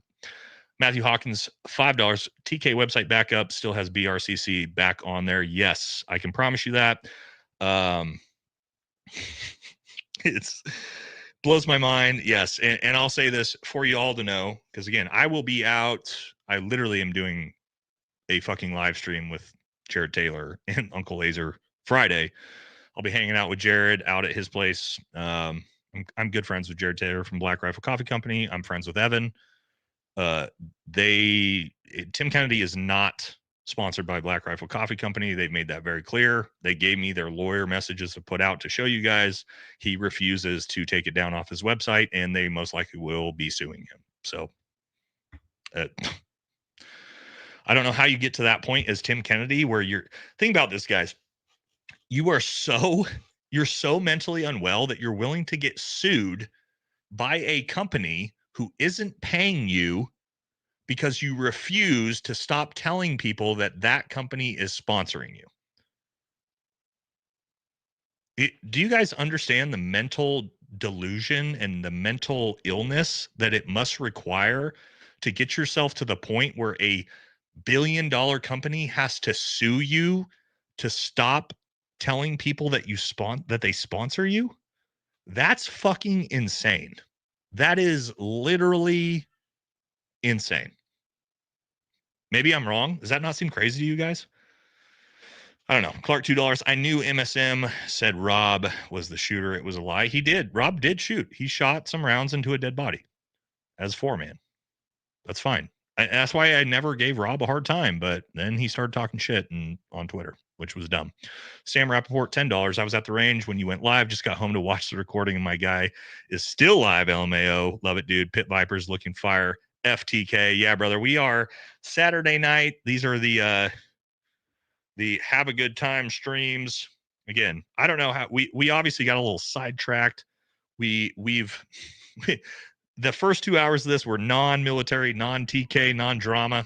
We've spiraled into the abyss a little bit, but that's okay. That's okay. All right, Harper Ford, NZ, no comment. Appreciate it. Charlie Sasquatch, no comment. All right, let's keep moving. Appreciate all the super chats, guys. Harvey Weinstein, $2. Will TK's tab be pulled by your end? Okay, this is a good question. A lot of people are asking this. I don't know what the punishment is going to be, but the punishment is coming. How they're going to do it, I don't know. There's a lot of options here. Because Tim is in the National Guard, they can enact UCMJ. Okay, if they enact UCMJ, they can do a lot of different things here. They could demote him. They can kick him out. They can force him to retire. They can tab pull him. They can do a lot of different things. The worst possible thing they could do to Tim Kennedy by far is pull his tab and his Green Beret. Why? Tim's entire image and brand is what? Tim Kennedy, Special Forces Sniper, Green Beret. That's his whole it's his whole image. It's his bio and everything he has. If you yank that from him, he is fucked when it comes to whatever he could possibly do. Because again, it also is when USASOC or Special Forces Command does that, it gives the confirmation to everyone in the world that he can't walk back, that he is a fraud. That would be the worst possible thing. Will they do that? I don't know. I don't know what they're going to do, but I will they make an example out of him? I don't know. I do know it's in the works. The decision they decide to make, I don't know. But at this point, with how much heat they are getting from not only the general public, to the point where they had to take down Tim Kennedy's pictures off of the Army Instagram page with Sergeant Major Weimer because of how much backlash they got. I don't know if they make an example out of him, which they should, because it would be very important. Let me explain why. Making an example out of Tim Kennedy would probably be the most important thing the military could do going forward to stop all of this fucking bullshit, because all of the grifters, Rob O'Neill and all those motherfuckers, will have to shut their stupid fucking mouths and go into fucking hiding after that, knowing that the military has now made it clear that they will not put up with any of this bullshit. So, will they do that? I don't know. We'll have to wait and see. I hope they do. Because it's not going to stop. I'm not going to stop. Brent Tucker's not going to stop. Dave Hookstead's not going to stop. Stick Your Green Beret's not going to stop. There's a fucking 100 people involved in this. So the Army has to realize that by now. It's not going away. And it will not go away until one of two things happens. This is what me, Brent, everyone has said. One of two things happens. Tim Kennedy has his tab and beret pulled. We don't care if he gets forced to fucking retire. We don't care about demotion. We don't care about that. Green Beret, Special Forces tab revoked.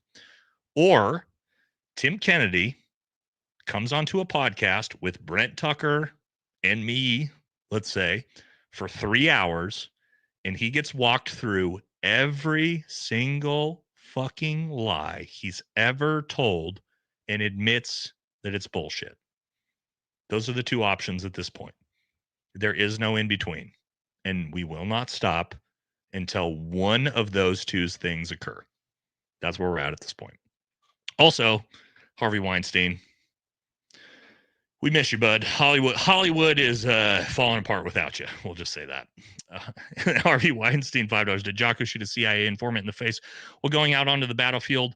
I know that's what Eric Deming said. Probably not. I imagine that Jocko probably never even went onto the battlefield as a commander. It is what it is. Dave Hookstead, what's up, brother? I didn't even know Dave was in the chat, man. Glad to have you here. I should have had Dave on. I should have sent you a link to jump on here. Rob says Bin Laden used his wife as a shield, despite the fact she'd already been shot before he entered the room. How is that even possible? Oh, he said she was just tough. Yeah, that's another one. He's also made Dave. He said he's alluded to this, and I do I have the? It would take me a while to pull it up, but anyway, maybe I could. Anyway, Dave put out a video talking about this. Rob O'Neill's comments about Red, where he said, and hopefully you guys saw it in my video that I put out about Rob, where he said about Red, who was, of course, the one man who actually killed Osama bin Laden. I don't know exactly what he said, but he said something along the lines of, I know the truth about Red. I kept that motherfucker out of prison. I know. I'll tell it. And I've been trying to figure out, based off of that tweet, Dave put that in his video and I did as well, what he meant. And through my research and what I've sort of figured out through guys in DevGru is that supposedly Red shot Osama bin Laden's son, who was unarmed. And Rob is, and again, this is allegedly and supposedly, I don't know. Rob is supposedly holding that war crime over the head of Red, and that's why they haven't come out and exposed Rob for being a liar. The problem for Rob with that is, if that is true, Rob has willingly been an accessory to war crimes for over a decade. And if that were to come out, because again, he deleted that tweet right after he messaged it, if that would come out, Rob would also be implicated in that and most likely be pulled into war crime charges as well. So I don't know why he's even saying that. But to Dave's point, yes, there's a lot of very questionable stuff about that story. But again, allegedly, I don't know. I wasn't there. That's just from things I've heard from people involved. We'll just say that. But shout out to Dave. I didn't know you were in here, buddy. Rusky Pierogi, $2. Natalia, what whiskey you sipping? McAllen, 12 here. Bourbon, Bullet Bourbon. In $5. Experience working with Marine Force Recon. So, not with Marine Force Recon. However, one of my teammates who, again, talked about on the live with Hamady, unfortunately, we lost him 3 years ago, was a Force Recon Marine before he came over to SF. Best fucking dude I've ever worked with. So if that is anything to be a representative of what they have in Force Recon, I've had nothing but just insane experience with dudes that came from that unit. So Nothing negative, just awesome things to say about Force Recon dudes. CJ Davidson, $10. Congrats on graduating from U of O. Also, did you ever stop by Tory Station? Did I stop by Tory Station? Yeah, I worked there for 3 years, brother. In Japan, if so, did you work with any FBI agents when there? Not in Tory Station, no, but I was an Okie for the last 3 years of my career. And yeah, obviously a Tory. So yeah. But yeah, appreciate the dono, brother. Davin B, $20. Thank you very much. Thoughts on Brent's episode with Pete Blabber? Yes, I do have some. I'll say them here in a minute. Who was Ground Force Commander during Roberts Ridge? He said there's a substantial amount of footage missing, and how Brett is more on the honest side of Chapman. Yes, I will tell you this. And again, this isn't me talking shit about Brent or his podcast. The thing about Brent is willing to give multiple different sides to a story and give him a platform. I have no problem with that. However, I will tell you this. I don't believe a fucking word out of Pete Blabber's mouth or anyone involved in the chain of command to that mission based off of how they tried to fuck John Chapman and his family over afterwards for over a decade. No, I don't believe a fucking word out of Pete Blabber's mouth, even though Brent platformed him. I have nothing bad to say. No, no one in that chain of command would I believe. I would take everything out of his mouth with a fucking grain of salt exponentially. Okay. So that's my personal feelings on it based off of what I've seen and all the people I've talked to, including Rob Harrison, who watched all of this shit with his own fucking eyes out of an AC-130. No, I think Pete Blabber is 100% acting in a biased fashion because he was the commander during it. Let me just say that. But again, hey, man, cool. The fact Brent gave you a platform to put your side of the story, it is what it is. But no, I don't believe anything he had to say. My personal feelings. Again, that's just my opinion. Instructor standby, $5. Get that TKDD 214 toilet paper merch going. Big money. I should do that. We got to get some merch going for that. Alan Martinez, $10. Thank you, brother. No comment. No comment from Eli Braunwhite, $2. Thank you. Tony Riggs, $5. Hookstead in the chat, 18 Zulu, CSM dropping some interesting info. Yep, for sure. So Jocko is a grifter. I am confused. Oh, that shit's deep, man. You got to get in a lot of episodes deep to sort of get into that. I don't know. According to Eric Deming and the SEAL community, and then, I thought, well, I didn't even know Jocko had a Silver Star, and then I found out he put himself in for a Silver Star, and he doesn't talk about it, and I confirmed that through other people in the SEAL community. Kind of fucked up. I don't know. Again, I don't know, man. I don't know Jocko. I did multiple episodes defending Jocko about how I thought Eric Deming was making shit up, and none of the stories sounded true, and then over time, the more I learned, we're at where we're at now. Okay, it is what it is. And then Dano, not the lines, in $5. Sunni Shia, it's all G. Yeah, well, they kill each other. Okay, that's a lot. We're gonna have to probably close that one up because we can't say stuff like that. All right, I think we made it through. Rambo, $2. Love you, brother. Happy 4th. I think we made it through all of it. God, this live took 3 hours. Saturday Night Lives. We did well in the first 2 hours in staying off military. And then, yeah, we spiraled a little bit in the end, but that's okay. Also, again, if you like the non-military riff comedy shit, go follow the new channel, American Thor. We're going to put out the first video maybe tomorrow or no, not tomorrow, probably Monday. It's going to be, don't leave us. It's going to be, I think we're going to do the 5 fake alpha male archetypes. That's going to be the first video. I think you guys are going to like it. You never read normal subscriber questions, brother. The amount the chat fucking flies through. Whoa, this can't. Okay, hold on. The amount the chat fucking flies through and trying to do content, I can't keep up with every single comment, man. Wow, that's obviously the biggest donation I've ever seen on my channel. Beowulf 2, $500. Wow. Thank you, brother. That's way more than generous. All right, for Acid and Patrick K. Episode DO'd about girls and ranger units approximately 11 days ago. I'm the gunny that's ran into the street to try to rescue my fellow Marines. You got that story wrong. Everyone was shooting, and I had as much cover as you can get in a 6-lane highway. Well, I said in Patrick, okay, brother, I want about girls and Ranger units. I want to be able to understand what your comment is because that was the craziest donation ever.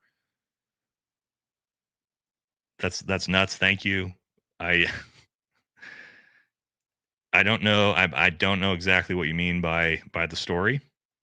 But that's a huge dono, brother. Thank you very much, man. That's way more generous than you need to be. That's Beowulf is definitely sipping. Yeah. Message me on Instagram, man, so I can get that actual story out of you, because that's wild, dude. 11 episodes ago. 11 episodes ago. Were you talking about 11 episodes ago? Female Ranger story. Female Ranger story. I'm still trying to put it 2 and 2 together, man. What do you mean female Ranger story? Again, man, thank you very much. I used a set. Oh, okay. You're talking about. Oh, I know what you're talking about. Are you talking about the famous? Yeah. Are you talking about? No, not this. No, you're talking about the famous clips from the Marines in, what was it, in Fallujah, where they were. One of them got sniped, another one got sniped, and the third one ran out to go pull them into cover. Is that what you're talking about? If that's what you're talking about, that was you. I use those photos in my trauma medicine courses, dude. Hold on. See if I can pull it up. Let's see if I can find this.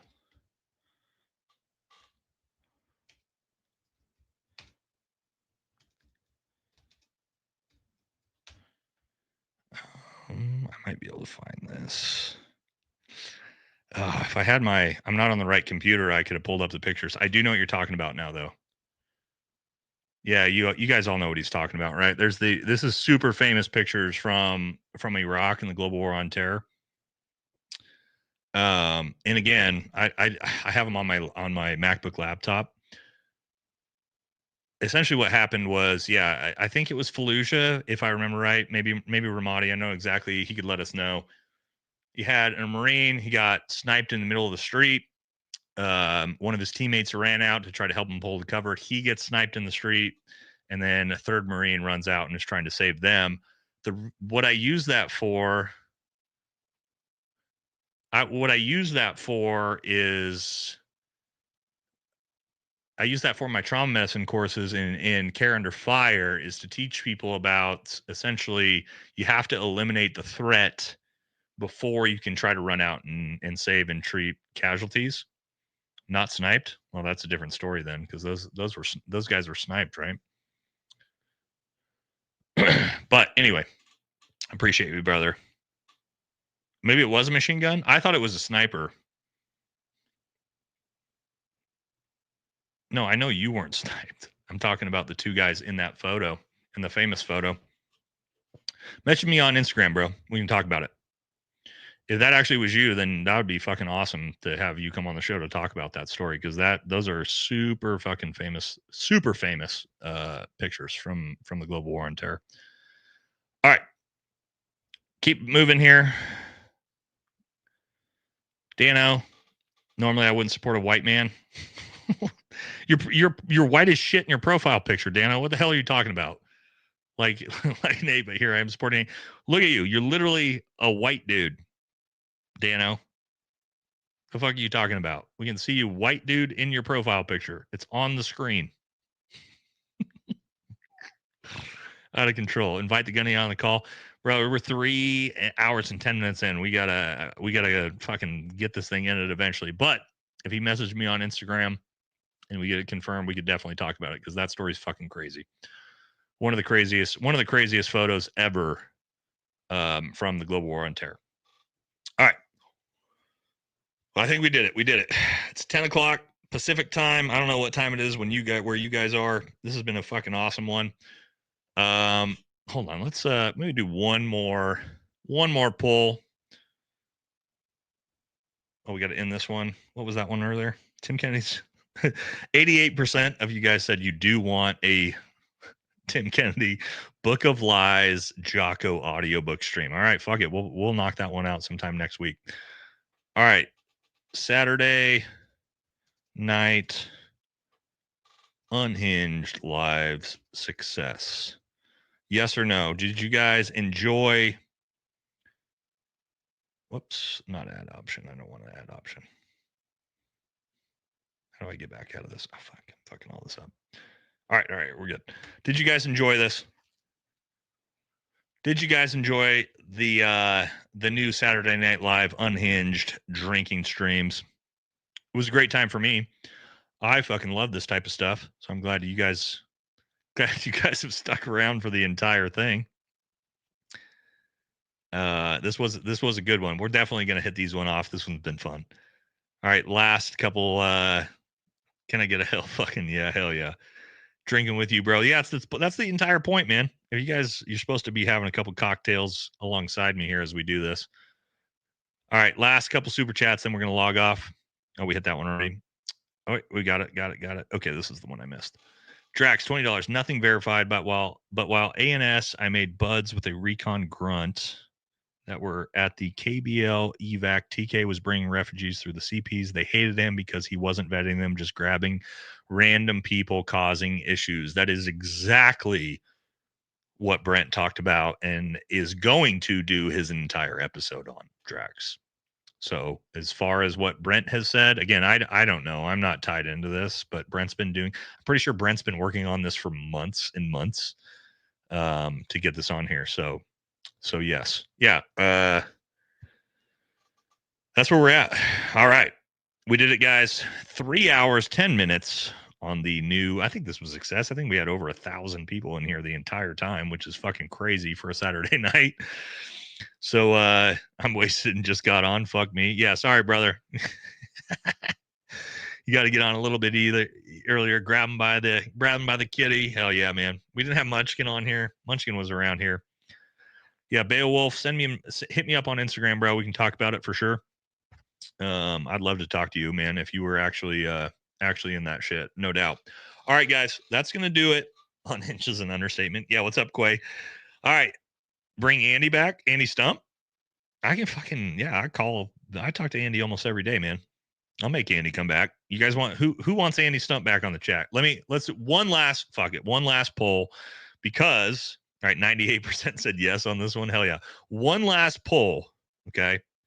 Because now I can send this to Andy and be like, the fucking chat. The chat requested it, all right? Do we want Andy Stump back on? Andy Stump back on the live? Question mark. Start poll. Hit him. Last one, and then we're jumping out of here, all right? Throw him in there. Do we want Andy back on? And again, that way I can just send him this and be like, hey, fucker, they want you to come back on the channel.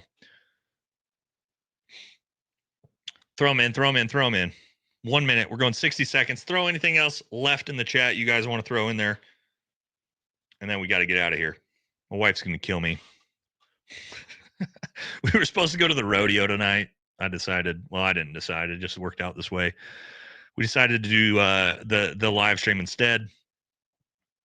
Also, guys, again, American Thor, the new channel. Go subscribe to it if you haven't already. It's in the pinned comment. We're going to be doing all kinds of crazy comedy riff shit.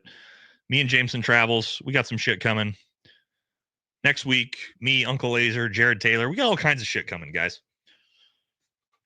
This has been the great thing about the channel is growing, right? We got really fucking cool guests. Bunch of my buddies. We're starting to like branch out. We're not just doing content by ourselves anymore. So it's actually a lot more fun this way. So I appreciate y'all always showing up every week. Oh, 98%. Oof. All right, let me snapshot this. I'm gonna send it to Andy.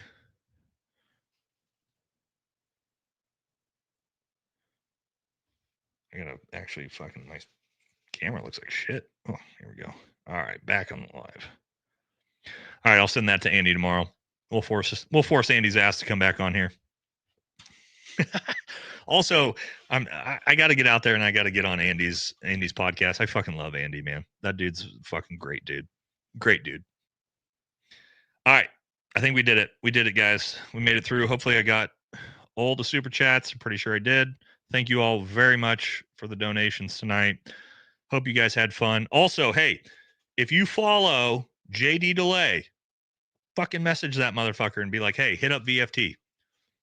I talked to him this morning. I haven't talked to him in like 20 years. I'm trying to get a hold of him. It's hard. Instagram, like, can't get a hold of anybody. All right. All right, everybody. That's going to do it for this one. Let's fucking wrap it up. 3 hours, 15 minutes. I will be. Oh, wait. What do we got going on next week? Okay. Monday. We got our live Monday. I got an episode coming out Monday, or a video coming out Monday. We're going live 5 p.m. Monday. Wednesday's canceled because I'm flying out to Texas. I'll be in Texas for a week. Friday, live stream 5 p.m. Jared Taylor, Uncle Laser, fucking crazy comedy shit. We're going to be doing that. And then I'll get some stuff done with Jake Zweig while I'm out there too, when I'm in Texas. All right. So everybody look out for that. I will catch y'all in the next one. Thank you very much. I'm out of here.